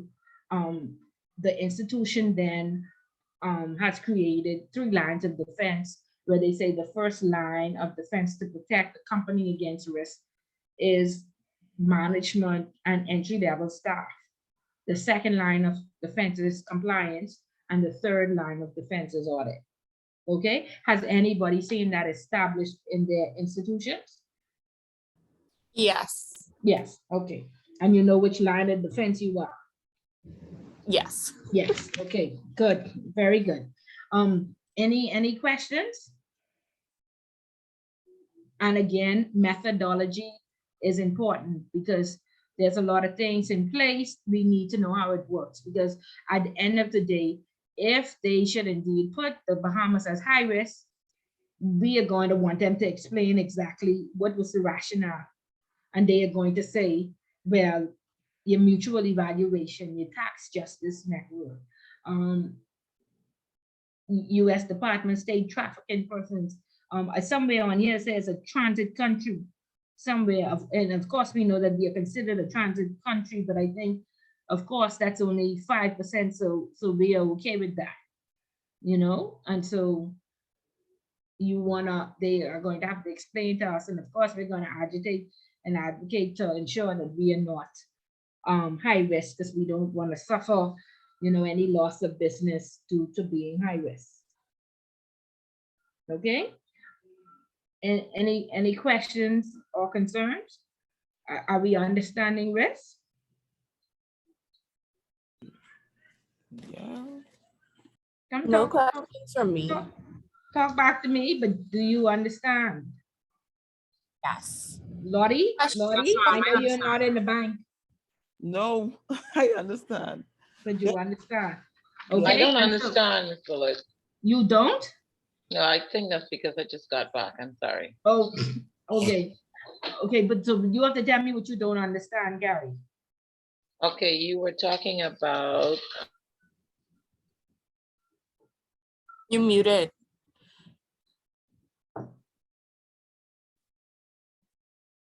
sorry.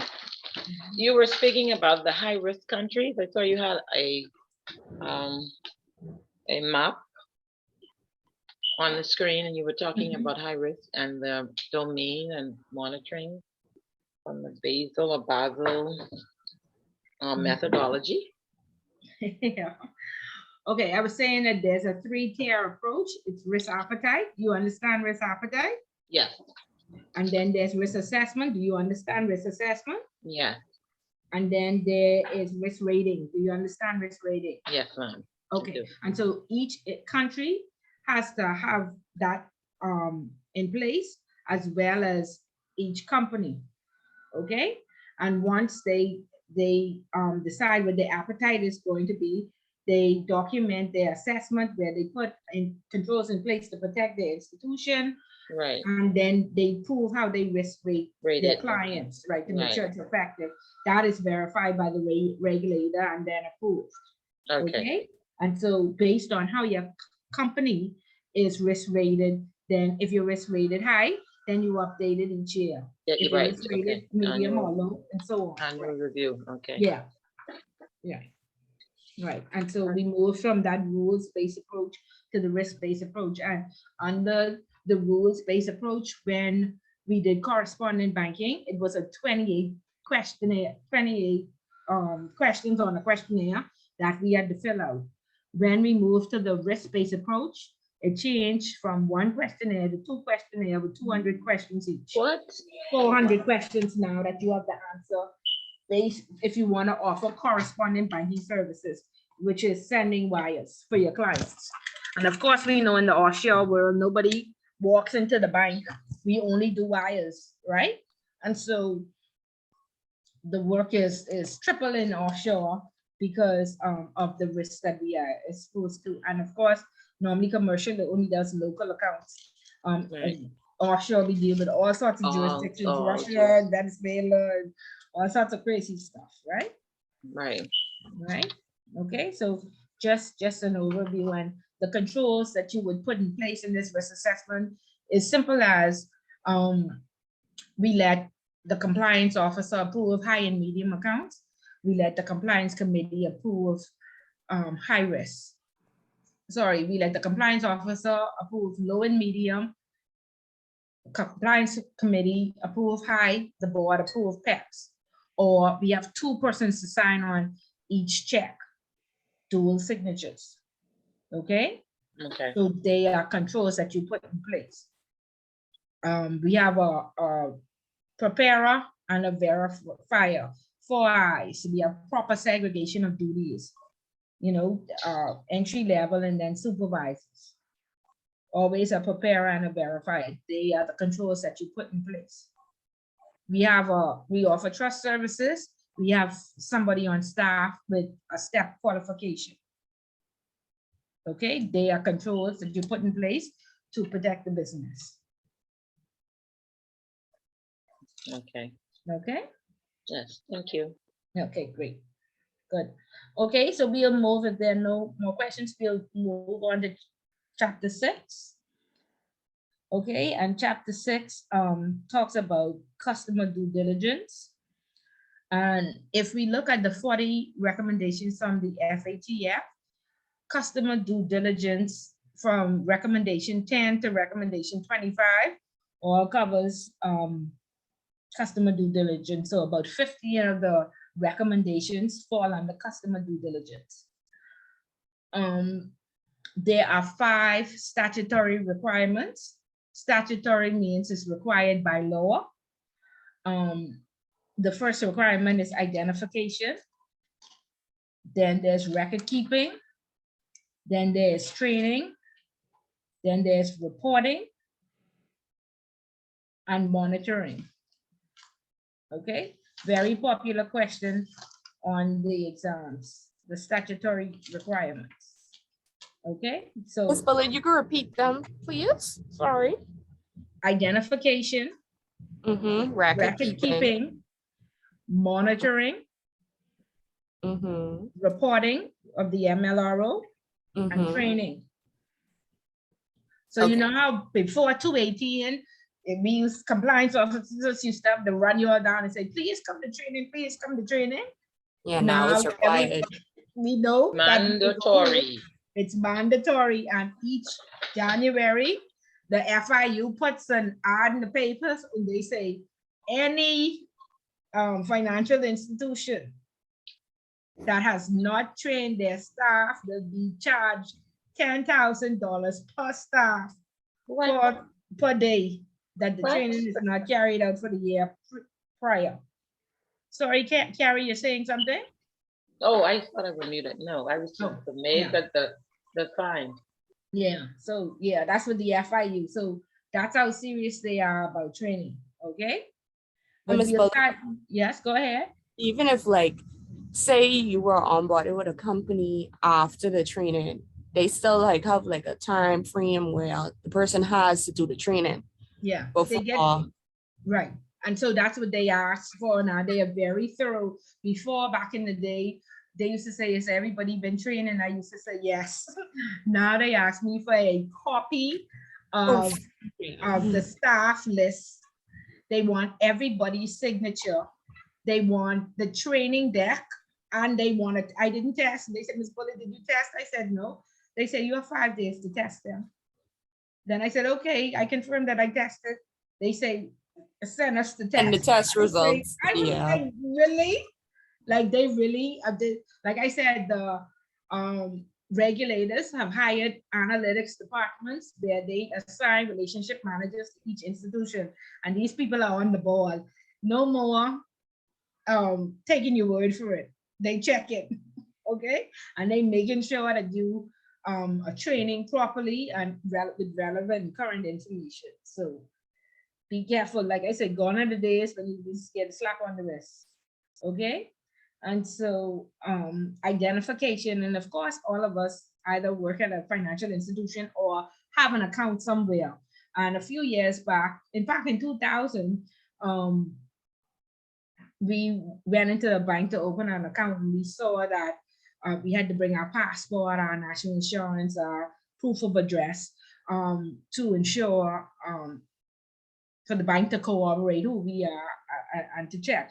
And this says there are 2 main constituents of a person identity: the physical identity, name, date of birth, registration number, and the activity undertaken. And the activity undertaken is the profile that they create, okay? How many accounts, not how many accounts, but how many deposits are you gonna make monthly, what range you're going to make that in, and then we want to verify your salary to make sure that you can afford to make that amount, okay? We have to corroborate your information, okay? So, of course, we know no matter how complex the structure is, there must be a natural person. So if you work in the offshore world, you'll know they have an LLC on top of a trust, on top of a foundation. You have to find who the natural person is, okay? And you wanna use their full and correct name. And I went to industry briefing, and y'all might say, Ms. Bullitt, this is remedial, all of us know this. But I am telling you that the regulators have said across the board, across the entire industry, the account opening forms are gravely deficient, okay? Because we don't use the full and correct name. If the person named Robert, we put Bob. If they name William, we put Bill, okay? That is not the full and correct name. So please, you all stop with these deficient. In the offshore world, our account opening package is 45 pages. Could you imagine all 45 of those pages having Bill on it and the man named William? Okay, 2 or more means of contacting the customer. That means email or telephone number, date and place of birth. And this is very important because some persons were born in Afghanistan, but they may have a US passport. And I had that case the other day where I denied an account because the person was born in Afghanistan, and Afghanistan is not within our risk appetite. And so, of course, you know, in the offshore world, it's very competitive, very hard to get accounts. And so the officer came and then he sat on my lap and says, Ms. Bullitt, I need this account open today. And I said, I'm very sorry, Afghanistan is not in our appetite, the account won't be open. And so he said, that person moved from Afghanistan when he was 10 years old. He is now 43. What ties does he have with Afghanistan that you can deny? He has a US passport. And they say, you are discriminating. I said, I don't even know the person. Why would I discriminate? If the bank doesn't make money, I won't have a job. Why would I intentionally do that? And so, of course, we are required, and this is what due diligence is. After you would have received the KYC, then you investigate, you cooperate, you ensure that it makes sense. And I said, okay, is this person married? They said yes. I said, where's his wife and his children? In Afghanistan. Where are his parents? In Afghanistan. Do you think that he has ties to Afghanistan? Anybody? Yes. Yes. Definitely. Okay. And so, even though he has that US passport, he still has ties, and you can't tell me he is sending money to his wife and children or to his parents. So I said, no, the account could not be open. But again, you have to know your client. That's what KYC is about. And it's a multiple choice question that always asks that people always get wrong. What do we have as a duty in the financial services sector? Is it to know your client or due diligence? It's to know your client. Okay, you are required to know your client and then carry out due diligence. Okay, so that place and date of birth is very important. There's a big argument over citizenship and nationality, and I'm not going to get in that argument tonight, but there's a difference. I was gonna ask, I thought it was where you born. nationality and you apply for. No, so it's like nationality and place of birth, because they could differ. Oh, right. Your nationality isn't your citizenship. Yeah, so that's where, some countries use it interchangeably, or they have another definition. Find out what the country's definition is. But my definition is nationality is where you're born. Citizenship is what you apply for. Okay? And then you still need to find out, does that person have ties to this high-risk jurisdiction or not? Okay? The purpose of the account, the nature of the business relationship. And we had somebody that came in and they opened up an account and they said the purpose of this account was they were a non-profit and they wanted to go into developing countries and give to charity. Okay, we opened that account and then we saw that wires were being sent with loan agreements saying that they given this person a loan. And I said, what happened to the charities? And he said, oh, we switched our strategy. I said, you switched your strategy. However, the profile on this account says donations to charity. We can't accept a loan. So you have to make sure that, persons stay within the purpose that the account was approved for, because when they brought in that information, we would have corroborated that, meaning that made it make sense. Okay. And so therefore, if a strategy changes, then they need to be updated and we need to decide if we're going to keep the account open with the new strategy. Okay. Persons are asking, or institutions are asking for a pay slip or a job letter. Okay. And we just put that on the file. We don't cooperate. We don't say, Miss Bullet, you only make $2,000 a month. Where you bringing $10,000 from? Okay. Do we ask? Do we check? Do we look up, or we just tick? We tick the box and say, yeah, Miss Bullet delivered a job letter. We never read it. Okay. The same thing with financials. We don't know how to read no financials, risk compliance. We don't have our CPAs, right? And so we don't read the financials. We don't see if the company is profitable, and we put that right on the file. What we should do is we should send it to our accounts department and let them sign off on it and initial that this is a sound, profitable company. Okay.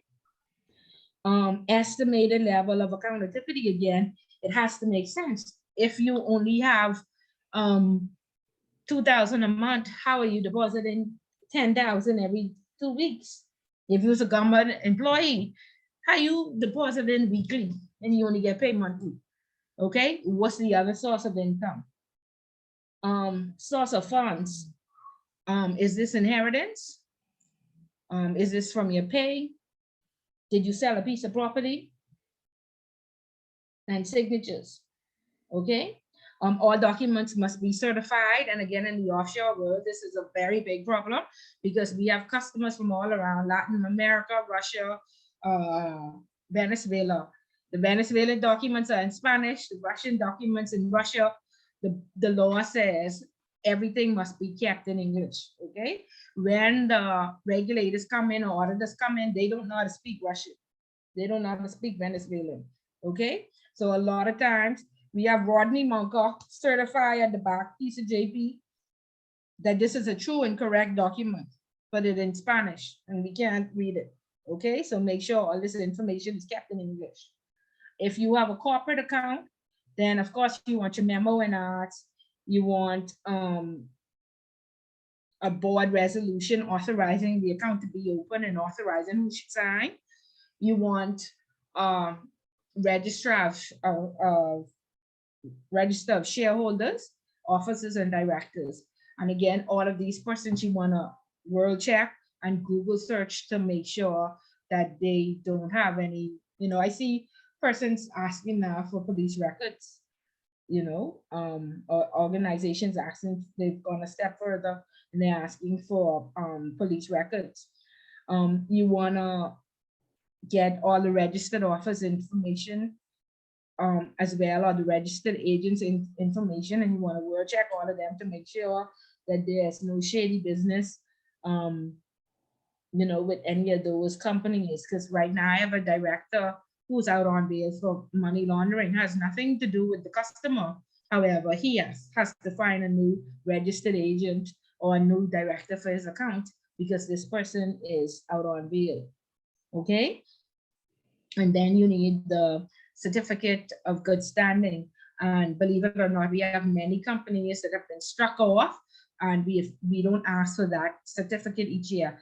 Each year, once they pay their fees, they are in good standing, or they haven't been sued, you get that certificate of good standing. We never ask for it. We don't put a reminder in the system to get it 1 year later. And if it's a new company that has just been registered, you won't have it at account opening. You get it after the first year.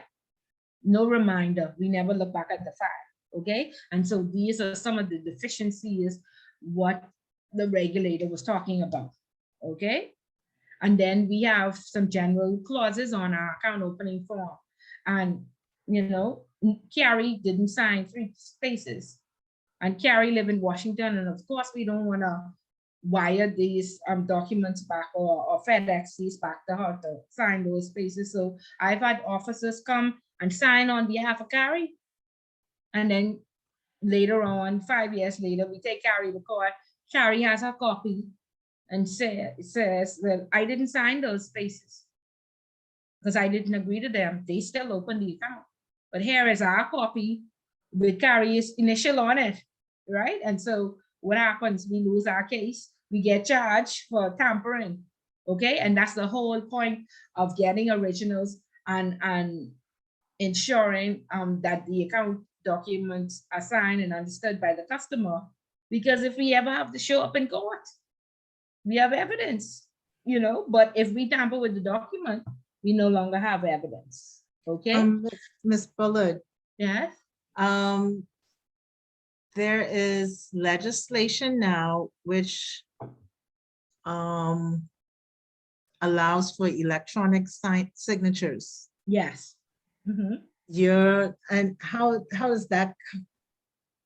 I'm still trying to come to grips with that. When which documents are okay to have electronic signatures and which documents are all. So, but for me, as an attorney doing a land transaction, I want the original signature on the conveyance. You want that, right? But I don't 2020, sweetie. Listen. If you want to stay in business, you must comply. Right, but then again, then people are saying, oh, I didn't sign that. No, but there's a system called DocuSign that you upload your document to, and you don't just let them, there are systems in place to protect you. Okay, and so you have to pay, they are a bit pricey, but that's what you pay for peace of mind. But this is 2022, you're gonna lose customers if you want that hard paper. Miss Bullet, even Anyway, that's gonna be a tough one. even the certifying of the documents, like our system have biometrics where it can be system certified as to be true. Right. Like it have different, like, I guess, fuzziness. So green is definitely true copy, yellow is close, and then red is definitely forgery. Right. So right. like our system, we have permissions to use that instead of having them go to all these different notary publics, lawyers and stuff to get that document certified. Correct. Yeah, you would lose customers that way. You have to, like I said, get up to date and keep abreast. And there are, some older persons, because back in our day, when online banking came on, it was very popular on the retail side. And we decided to turn off the fax machine and say, we're not gonna take any faxes on the offshore side. And we saw that was very bad for business, because to open an account with Royal Bank Trust was $250,000. And you had to have a network of 5 million. And so who were those customers who had that type of money? People who were over 60 who had never used the computer. And so we had to bring back the fax machine for them. So it's good to know your customer, know their age, and know who you're dealing with, because we tried to push online down their throats and it did not work. We lost a whole lot of business. Okay, and in reverse, if you don't get up to date with this new technology, you still lose a whole lot of business. But so you must be diverse and have options for your customers. Okay, and the young people won't buy that. You have to sign in person, and they're looking for convenience. Okay, and so when you get that register shareholders, remember the law says there must be a natural person. And so if you see Bullet and Co, there's another step. You have to say, please confirm who Bullet and Co represents, because Bullet and Co could be Miss Bullet and Ben Laden, right? And so make sure that there's no one in Co or no company listed on that shareholders registry, okay? And you verify everybody who has 10% or more shareholding. Now, I verify everybody because the law used to say 25%, and we got share certificates with people owning 24 and 23%. Now the law has changed, dropped all the way to 10. We getting registers with people owning 5 and 8%. Right. And so to me, that's a red flag that they don't want to be verified and they want to stay below the radar. And so, of course, I do all the searches and checks on them as well, just to make sure, no funny business going on. Okay. And so after you would have verified all that documentation, you want, like I said, corroborate it. Don't just put it on the file and say check. You have to make sure that the amount of money that I make, bring in my rental agreements, bring in a piece of property I sold, all of that, all the source of funds add up to the amount of money that I am depositing. Okay. We saw at the Teachers Credit Union and at CIBC where the lady from Michelle Reckley from Urban Renewal, she opened up an account and she was able to just send in $1.3 million. But of course, that was before the law changed and before, we used to just verify anything over 10,000, and if it came in a check, we didn't worry about it. So now even checking checks are being stolen and forged and what have you. And so you want to ensure that nothing comes into the bank on your watch, and everything that you would have received identifies who that person is and the amount of money they have. You would have corroborated their wealth in order to accept any transfers from them. Okay, because they're very savvy now. They study how to defraud the bank, and so they much smarter than we are. Okay, and we saw that when we watched Dirty Money, with the Mexican drug lords. They were able to keep their account open because when we wrote Carrie, we put a hyphen in the middle of our name or a full stop. And so at night, when the system checked the names, she never showed up on a report with a trigger because we hyphenated her name or we put a full stop in the middle of the name so the system would not pick it up. Okay? And so be careful when you have new systems and ensure that there's somebody that's saying we have 800 clients. Each night, the report checks 800 clients. Because like I said, today I'm teaching this program and tomorrow you'll see me handcuffed before the courts because I couldn't pay my mortgage, right? That's what happens. So make sure you identify. And once you would have identified and gotten all this KYC, the second statutory requirement is you must maintain the records in good order. And the Securities Commission says for 7 years, the Compliance Commission and the Central Bank says for 5 years. If you have dual reporting, then you keep it for 10 years. You always add on 2 or 3 years more just for human error, you know, depending on whether you work for the Swiss or you work for the, you know, Canadians. Canadians are much more conservative than the Swiss, you know. The Canadians want to never be in trouble with the law. The Swiss think the law is too overbearing. And so whereas the law asks you for 1 piece of ID, in a Canadian bank, they want 2, just for human error. In the Swiss banks, if you could get these little identification cards, you know, I just need their NIB card, you know, that's too much information, too much paper. They always have a complaint, okay? But you have to keep records in line with your regulator, okay?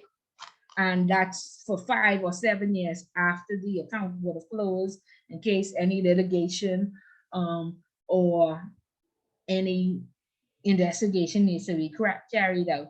And if you don't keep those records, you will be fined, okay? Statutory requirement of training. Employees must have annual training. And again, we did this for all the entry-level staff in the beginning and didn't include the board. Then of course, the board, they made a lot of errors.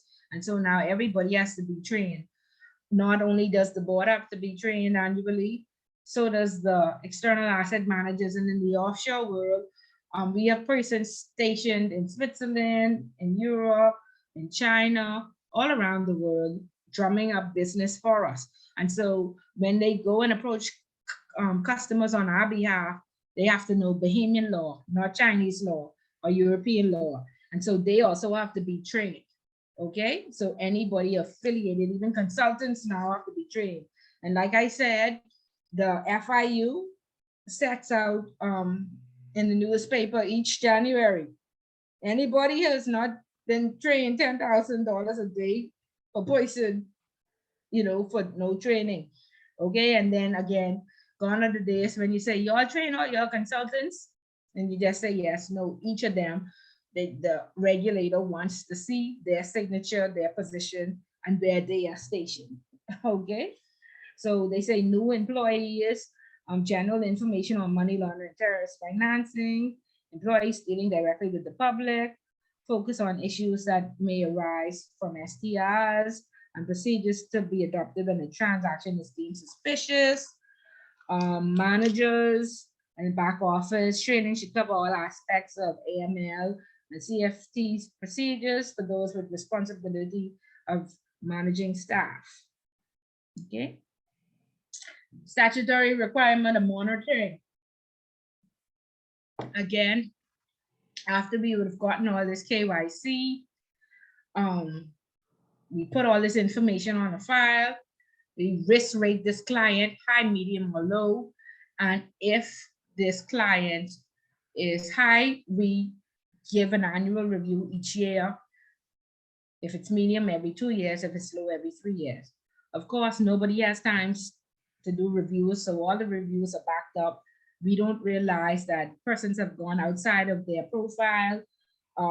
They open an account, they're making $2,000 once a month, 1.3 million on the account. We don't see any of these, okay? And the system is not savvy. Some of us have a very savvy system that will tell you when the person goes outside of their profile. Some organizations have a blanketed system that once you don't go over $100,000, there's no hit. So that's not, in line with each person's profile. And so what you are supposed to do as an account officer is review the account, monitor the account. Like I said, if you're high risk annually, you print out all the transactions, you look through them, make sure you don't see anything suspicious.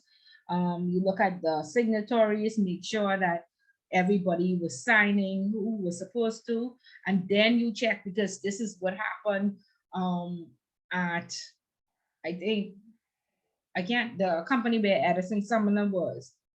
He was the signatory as well as the CEO. Signatures match. However, they had opened an account that says for cryptocurrency. And so therefore, persons went down to, I think, the Scotiabank, and they deposited thousands of dollars for Edison Sumner and his partner to invest on their behalf. However, Dexter Daps concert tomorrow, and so they bought tickets to go to see Dexter Daps. And then they bought a BMW, and then it's a summer, so I had to take my children to Disney World. Right? And so therefore, you all awake or you all sleep? Good. I see one LOL. Good. I just making sure you're awake. We're awake. Okay. That wake me up. Okay, good. Good. Just like Miss Bullet, what you doing talking about Dexter? Okay, good. Yeah, so this is what happened. And so how Carrie, did you pay for these tickets out of the people with cryptocurrency money? The signatures match. Carrie there? No. Shanika? Yes, ma'am, I'm here. Yeah, so how you buy I'm these? right here also, right I'm here. here. It was a double holiday weekend, and he sent it in Thursday, and he said, the concert tomorrow, I need those 4 tickets. So you just put that through quickly, eh? Shanika? If you like Dexter Daps, then No, yes. no. But this is what happened. So how One of was them he? tickets might be for you, so you put that There you quick. go. I know some people Miss put Bullet? that quick. And we going in the skybox, say, we going in the skybox, and we could be right on the stage, and the limo will pick us up. Mm-hmm. So we just put that through because it's Thursday before this double holiday weekend and the concert tomorrow. Mm. This And happened in real life, you know. Make sure they have their money in time. Right, this happened in real life. Y'all think I joking? It wasn't at this concert, but some concert tickets were purchased, a BMW was purchased, and a vacation was purchased. Okay, so subsequently, Mr. Sumner got banned from the Securities Commission for 10 years, and his CEO got banned for life. Okay, so as account officers, even though these signatures match, Chelsea, what are we supposed to do? Call back. Call back, yes, sure. We called back and he said, yes, I need 4 Dexter Daps tickets. What you supposed to do? You all sleep. Lottie. We supposed to do our due diligence. Okay, what was the purpose of the account, Bria? It was expenses. I don't I No, messed up on for cryptocurrency. Cryptocurrency. Yes, you did say that. Yes. And Yes. anything outside of that, automatically suspicious. Right, right. Especially if it's not your money. Okay, because when you open the account, you say, Mr. Sumner, where you getting this $10 million from? He said, well, I have 15 clients. Each of them are gonna come down and bring $500,000 or $1 million, right? And so you are supposed to be the gatekeeper and you are supposed to protect that client. Now, if this is sole proprietorship, one person owner, and this their own money, then sure, let them buy their tickets and do whatever they want to do with their business account, right? But if it's a company's account, you have to ensure that you are protecting those clients. Okay, and that's what monitoring is about. Okay, must be in the profile, must be protection of those clients. Okay, and y'all can read that story online. Okay, and so then the statutory requirement of reporting, which is means you must have an MLRO on staff. And in 2018, when the law changed, in 2019, when law firms that had a corporate service providers arm or a financial services arm, real estate companies and accounting firms like the Higgs and Johnson and the KPMGs, they had to have an MLRO on staff in order to get their business license. Okay, not the law firms that did the criminal law. Okay, and so of course, at minimum, depending on the amount of customers you have, an MLRO is $50,000, $60,000 at minimum. So imagine you not even having a compliance department. You have to now think about closing down or doing this yourself. So we saw a lot of lawyers pop up in class in 2019 and say, I got to do this myself because I can't pay the salary and buy the system and put all the controls in place. Okay, and so that MLRO, compliance is everybody's business. Everybody on the front line should be collecting information, being vigilant. Like I told you all, 2 o'clock in the morning in the casino, these girls are non-coherent, right? That waiter should fill out an internal STR. The MLRO should investigate and find out, wake up 2 o'clock one morning, go sit there and see or watch the camera, and then decide if she should or he should send a report on to the FIU to ask the police to investigate. Okay, and that's the statutory requirement of the MLRO. Okay, are we clear on the 5 statutory requirements? Okay. Yes. Yes. So Yes. all in the financial services sector, the gaming for the island lots, the insurance commission, all are required by law. Okay. Okay, and then it goes on to talk about simplified due diligence and enhanced due diligence. And again, very easy question and answer on the exam. Compare and contrast. What is the difference? Okay, so in simplified due diligence, what I can say is this is for all medium and low clients. And a good way to explain it is that it's just the minimal requirements. So I would have gotten all the identification documents and I just word check and I Google check. And once there are no hits, I open this account. However, if this person is high risk, I will not only word check, I will LexisNexis, and I will, in these systems are the, for those who are not familiar, are the various AML systems where you enter somebody's name and it brings up information, background information on them. So it's like a background check system. A company where I worked, we did use something called a proximal report, where they worked with Interpol and they went to your country because we did business like with Venezuela and Russia and stuff like that. And that report cost $1,500. So for simplified, we would just do world check, Google searches. For enhanced, we do world check, LexisNexis, Google searches, and the proximal report. So the enhanced due diligence is just the extra steps that you take to verify a high-risk customer or a pet. Okay? For simplified due diligence, we will allow the compliance officer to approve medium and low. For enhanced due diligence, we let the board or a committee approve. For simplified due diligence, we ask for the source of income, which could be a pay stub or a job letter. For enhanced, we ask for source of wealth. Okay, so that's the differences between the two. Okay, with simplified due diligence, there's a category called an exempted division, where if you're registered on the stock exchange, you're regulated by the central bank, or by the gaming board or what have you, you're not subjected to bringing all this KYC because the regulator would have verified you already and approved you and licensed you.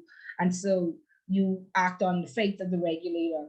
However, like I said prior, the Canadian banks are very conservative. They don't care who regulator verify you. They say we want all this information ourselves. So you can't even go to a Royal Bank of Michael who would say, on my documentation down there, if you open an account at main branch, they want it again. Okay, and then Royal Bank says, oh no, we don't accept exempted accounts. So whereas the law said Island Luck can go and open up an account and he doesn't, have to bring KYC, Royal Bank said, first of all, they do a cash intensive. We don't want that type of business. But if we did want that type of business, he got to bring everything. Okay, so that's the difference between simplified and enhanced due diligence.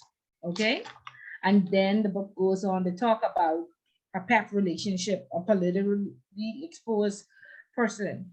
And in ICA a few years ago, this was, one of the questions, explain who a PEP is. And so, of course, persons went directly to the central bank guidelines and says a close associate, a family member, a prominent public function. Close associate means a natural person who is connected to a PEP. And they tried to figure out, Ms. Bullet, how do I put 3,500 words on, a family member or a parent, a child, a spouse, a sibling, anybody who's politically exposed. And so what we found out from our research is that the definition for a PEP is different in Mexico versus in the UK. And so that was the premise for the paper, explaining, in certain, it depends on what jurisdiction you're in, their definition is probably more stringent. So in like Mexico and Russia, if you're a civil servant, you're considered a PEP, okay? And politically exposed. Whereas in the UK, they probably have it to our level of like permanent secretaries, or the commissioner of the police, or somebody on that level, the head of the defense force. They would be considered prominent figures, or prominent public functions. Okay. Any questions? Are we understanding who is politically exposed? Yes, so far. Okay, and so for the politically exposed persons, the central bank guidelines used to say you would be considered politically exposed up until 1 year after you would have left office. But of course, the industry did not agree with that, and so they changed that.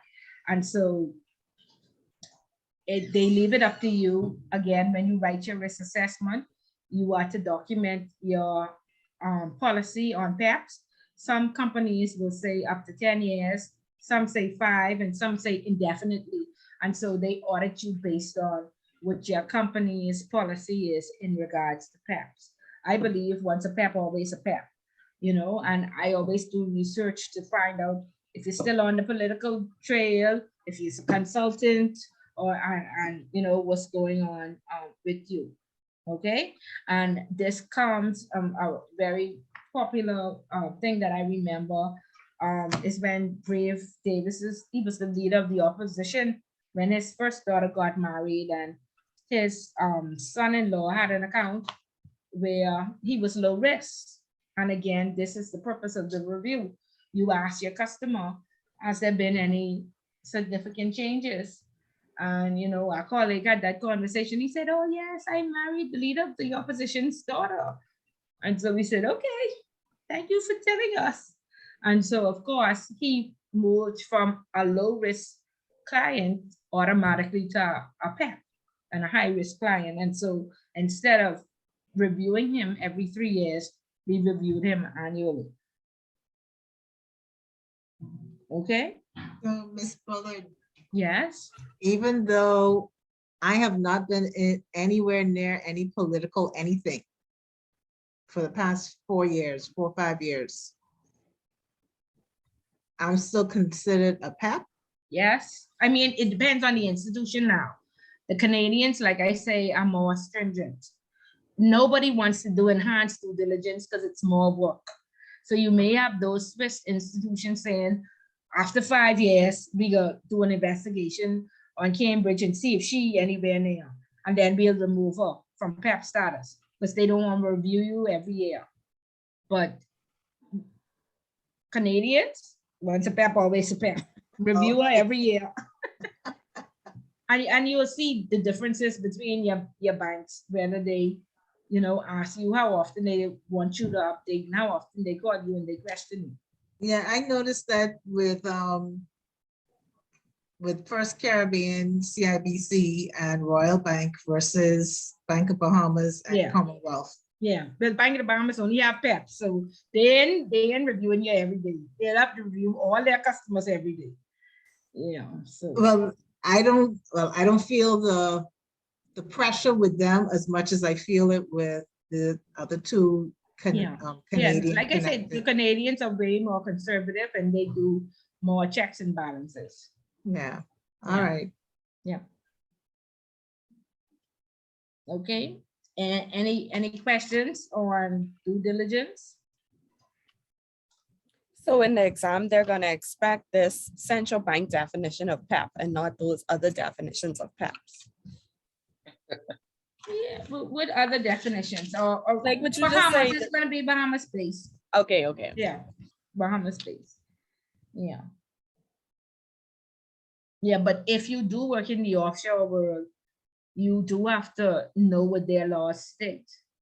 Okay, and you have to know, like I said, if you have Mexican clients and they work for the government, if they sweep the floor, you have to know that if there's litigation or prosecution on their side, they are going to say, but this is a politically exposed person.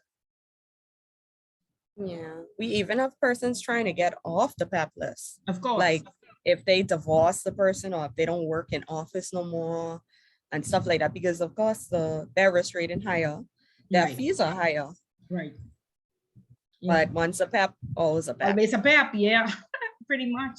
Because it's so hard to determine if you're all separated but have children. You know what I mean? And so it's, just to save the headache, once a PEP, always a PEP in my books. That's how I feel.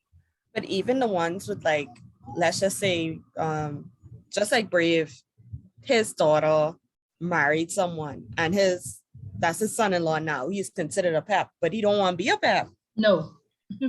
He was sorry the day he told us that he was sorry. Fees went up immediately. Like my brother wife is a PEP, so I'm a PEP. Like that, I getting all the repercussions of that, not even the PEP. Right. But there's so much corruption and bribery across PEPs, so they're so high risk. So that's why you have to keep monitoring them and ensuring that they stay within their profile and they ain't going to that stuff. With the people's money, with the public first. Yeah. Okay. So in the risk rating with enhanced due diligence, the law always also says that there are certain categories. So remember when we looked at the methodology for the Basel Committee, where they had like 14 categories what they rated you on. When you're risk rating a client, they want you to have that particular category. If you have not physically met the client, they want you to put that, not overall high risk, but put that category. If you give 10 points, give the full 10 points, because in the offshore world, we don't meet the clients. We have, like I said, external asset managers and business introducers around the world, and they meet the client on our behalf. So physically, we have not met the client. So they say they want that particular category to be high. If it's a corresponding banking relationship, they want that to be considered high. If there are bearer shares involved, the Bahamas no longer offers bearer shares, but we still can hold bearer share accounts. And so therefore that bearer share account should be overall high risk. Yeah, so sometimes it's not that the risk rating of the client must be overall high risk, but or two of the categories require high risk. Okay, and that's where you must get, like I said, the source of wealth or the committee to approve, and you must then review it annually. Okay, and another common problem too with identification is with this same thing with the law says you have 30 days in order to get all the mandatory documents in place. And so, you know, sometimes you work with government, sometimes you work with very large companies and you're opening up accounts. So, you know, everybody's not in place. You won't get all the documents all at once. Okay, and you don't want to lose the business. So the law does provide, you know, within 30 days, you should have the originals or the electronic checking or whatever yes, you know, your company has. A lot of times when we get passport copies and they're not certified true and correct, we take it upon ourselves and we say, oh, let me stamp this certified true and correct. And I have a case now where I just call my CEO, you know, because he's from Switzerland and so he knows the majority of the clients. And I called him on the phone and I said, do you know Carrie Knowles from Switzerland? He said, Carrie Knowles, no, it doesn't sound familiar. So I said, well, I have you, she has been charged with money laundering in Switzerland and you certified true and correct a passport. And he flies downstairs and he said, let me see this Carrie Knowles. And I show him, I said, do you know this person? He said, no, I've never met her. I said, okay, well, this is going to the FIU, which she has been money laundering. And he said, really? Is it going with my name? Will I have to verify that that's my, I said, it sure is. Okay. So these people from all around the world, you know, we really don't know, you know, the hackers and scammers, and they're very, very good at what they do. Please, if the information comes in incomplete, send it back. Don't fill it in and don't try to get the account open. All these things come back to haunt you. Okay? So if that passport is fraud, his signature is there, and that's how the bank get charged with, you know, working along with the customer to defraud the system. Okay? And then of course, he could even get let go for that. Okay, so be very careful and with tampering with customers' documents because they have a copy of what they sent, and when they show up, you know, you'll be going home and could be now going to jail. Okay, so it's just not worth it. Okay, you all awake? Yes, Miss Fuller, wide awake. Yes, ma'am. You're very awake. Your boss certify a document, he didn't know the person, and yeah. Yeah, okay, good. Okay, good. Very good. Lottie, I ain't hear from you today. You there? Or are you done in holiday mode? No, I'm thinking about this pap. Okay. Yeah. Oh, you're a permanent secretary, eh, Lottie? No, I mean, no, I Are you trying to get there and you're gonna be a pep? yeah, that's right. Look at That's that. your next step. Yeah, but don't And worry you'll about it. always be a pep. I Yeah. have to change career path, even who I work with, because Yeah. I Yeah, but again, we just want to make sure that once you get, you don't got nothing to worry about. If they verify you every day, you know. But I mean, it's just the fees now. Ms. Fuller, just a question. So the same thing applies for the top associates. That's what you were saying? Yes, yes. Your sister, your brother, your cousin. Even Somebody. persons who are like on boards. No, Miss now Fuller, I know for the if they're green Yes, board. they politically do. exposed. I'm sorry? If they are politically exposed. Right, you So- say one's a PEP, always a PEP, but Yeah, I but know. yeah, you Right. say persons who are on boards. Yeah, Like which board? like water and sewage, or the NIB, the boards. The chairmans, the chairmans. I Yeah, wouldn't say every Even- single. Well, So the chairmen, along with their family members, that's Yes. what we consider as PEPs. The Yes, PEP yes, associate. yes, Mm. yes. even the, like, for instance, the directors of the Arawak Port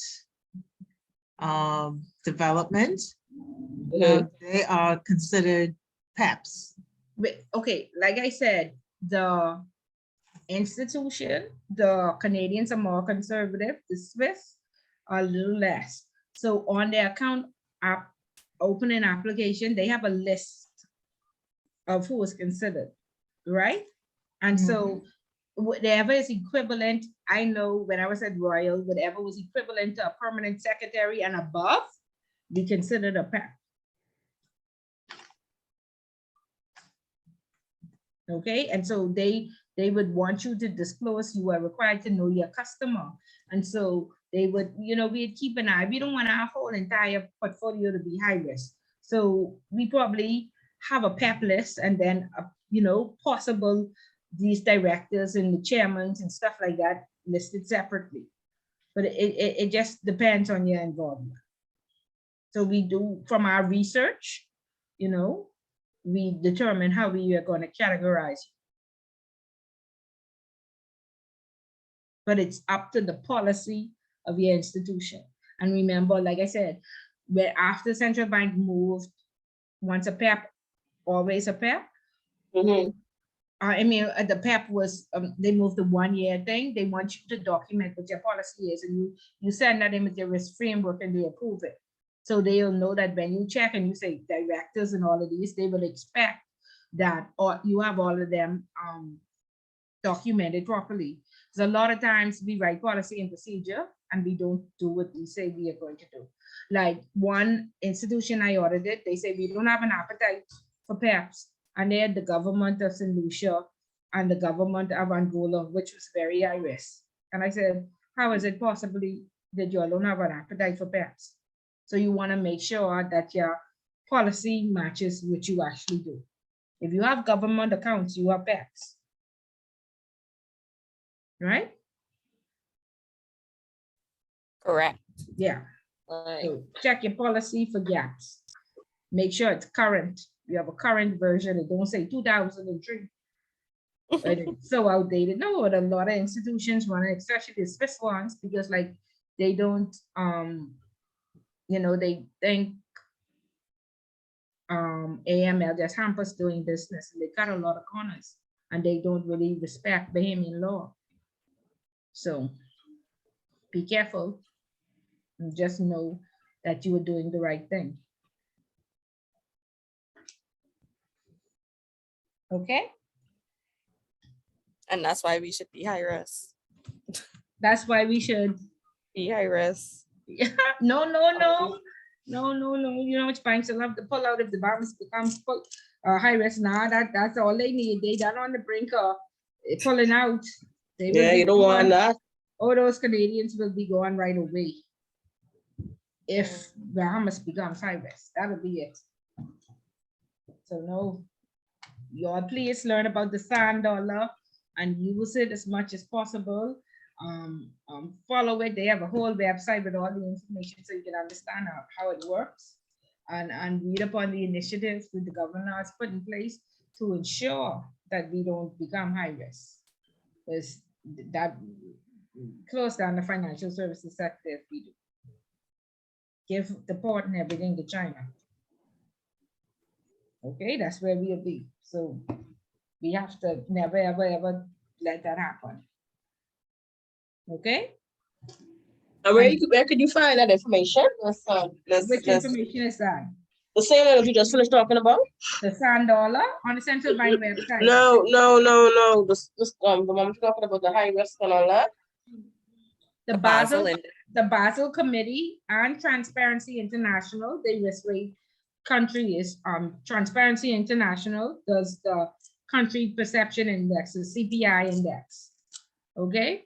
And with the CPI index, that's very important because the other day when Puerto Rico, which is a US outlying island, did not get support from Donald Trump, their CPI index used to be 65% and it just dropped to like 0.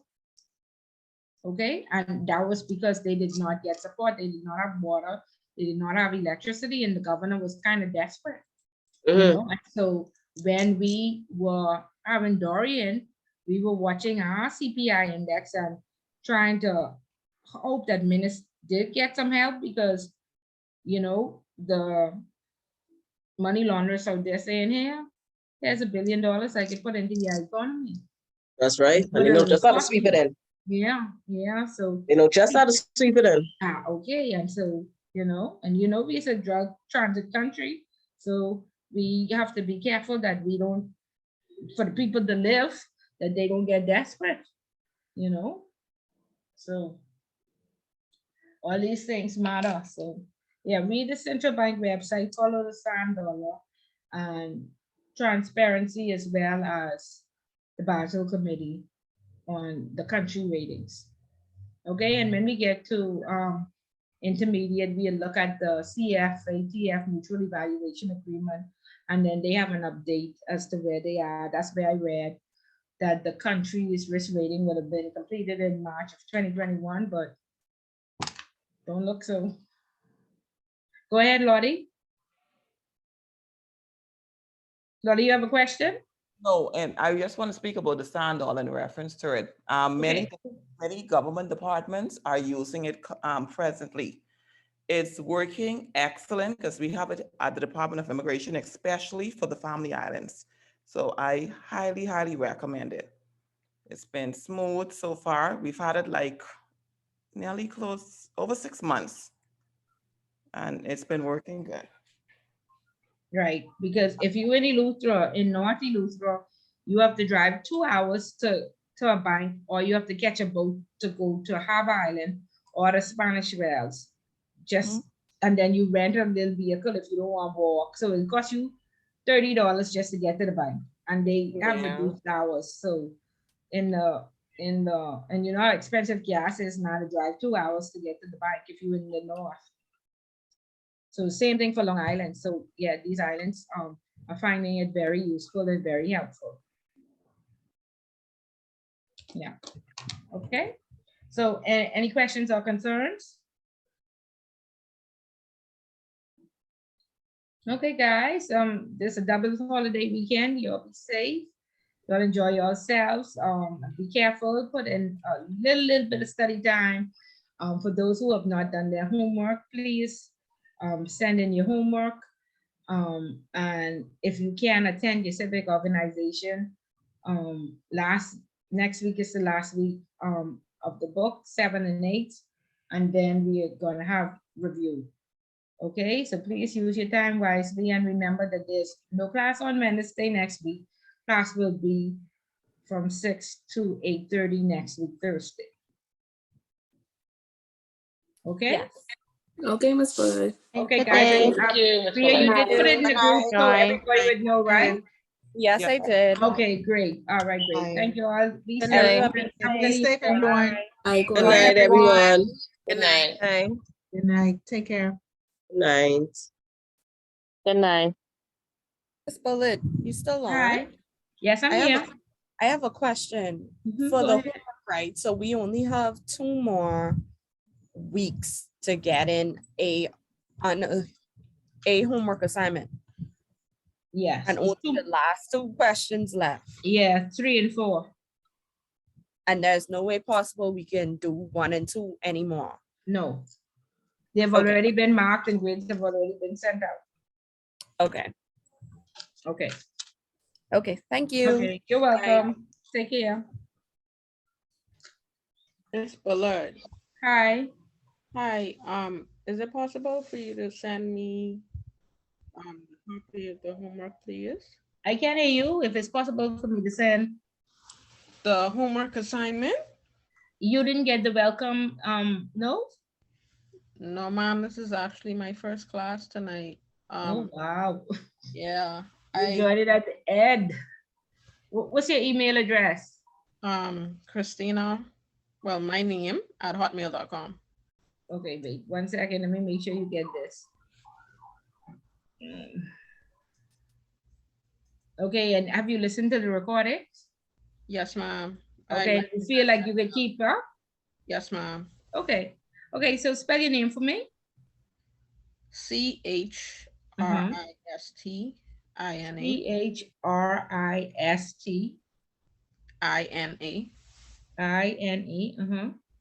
A, not A.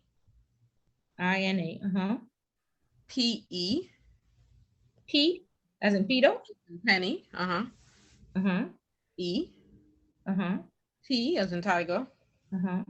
I T as in tiger.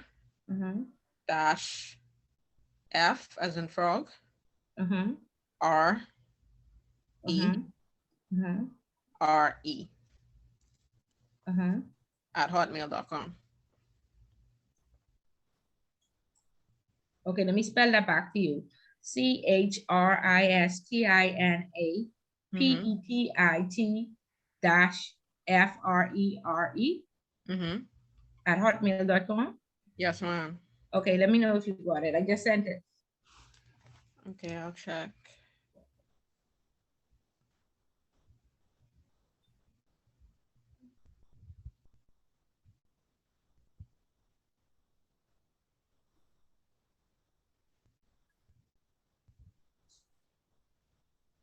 I don't see nothing yet. I probably.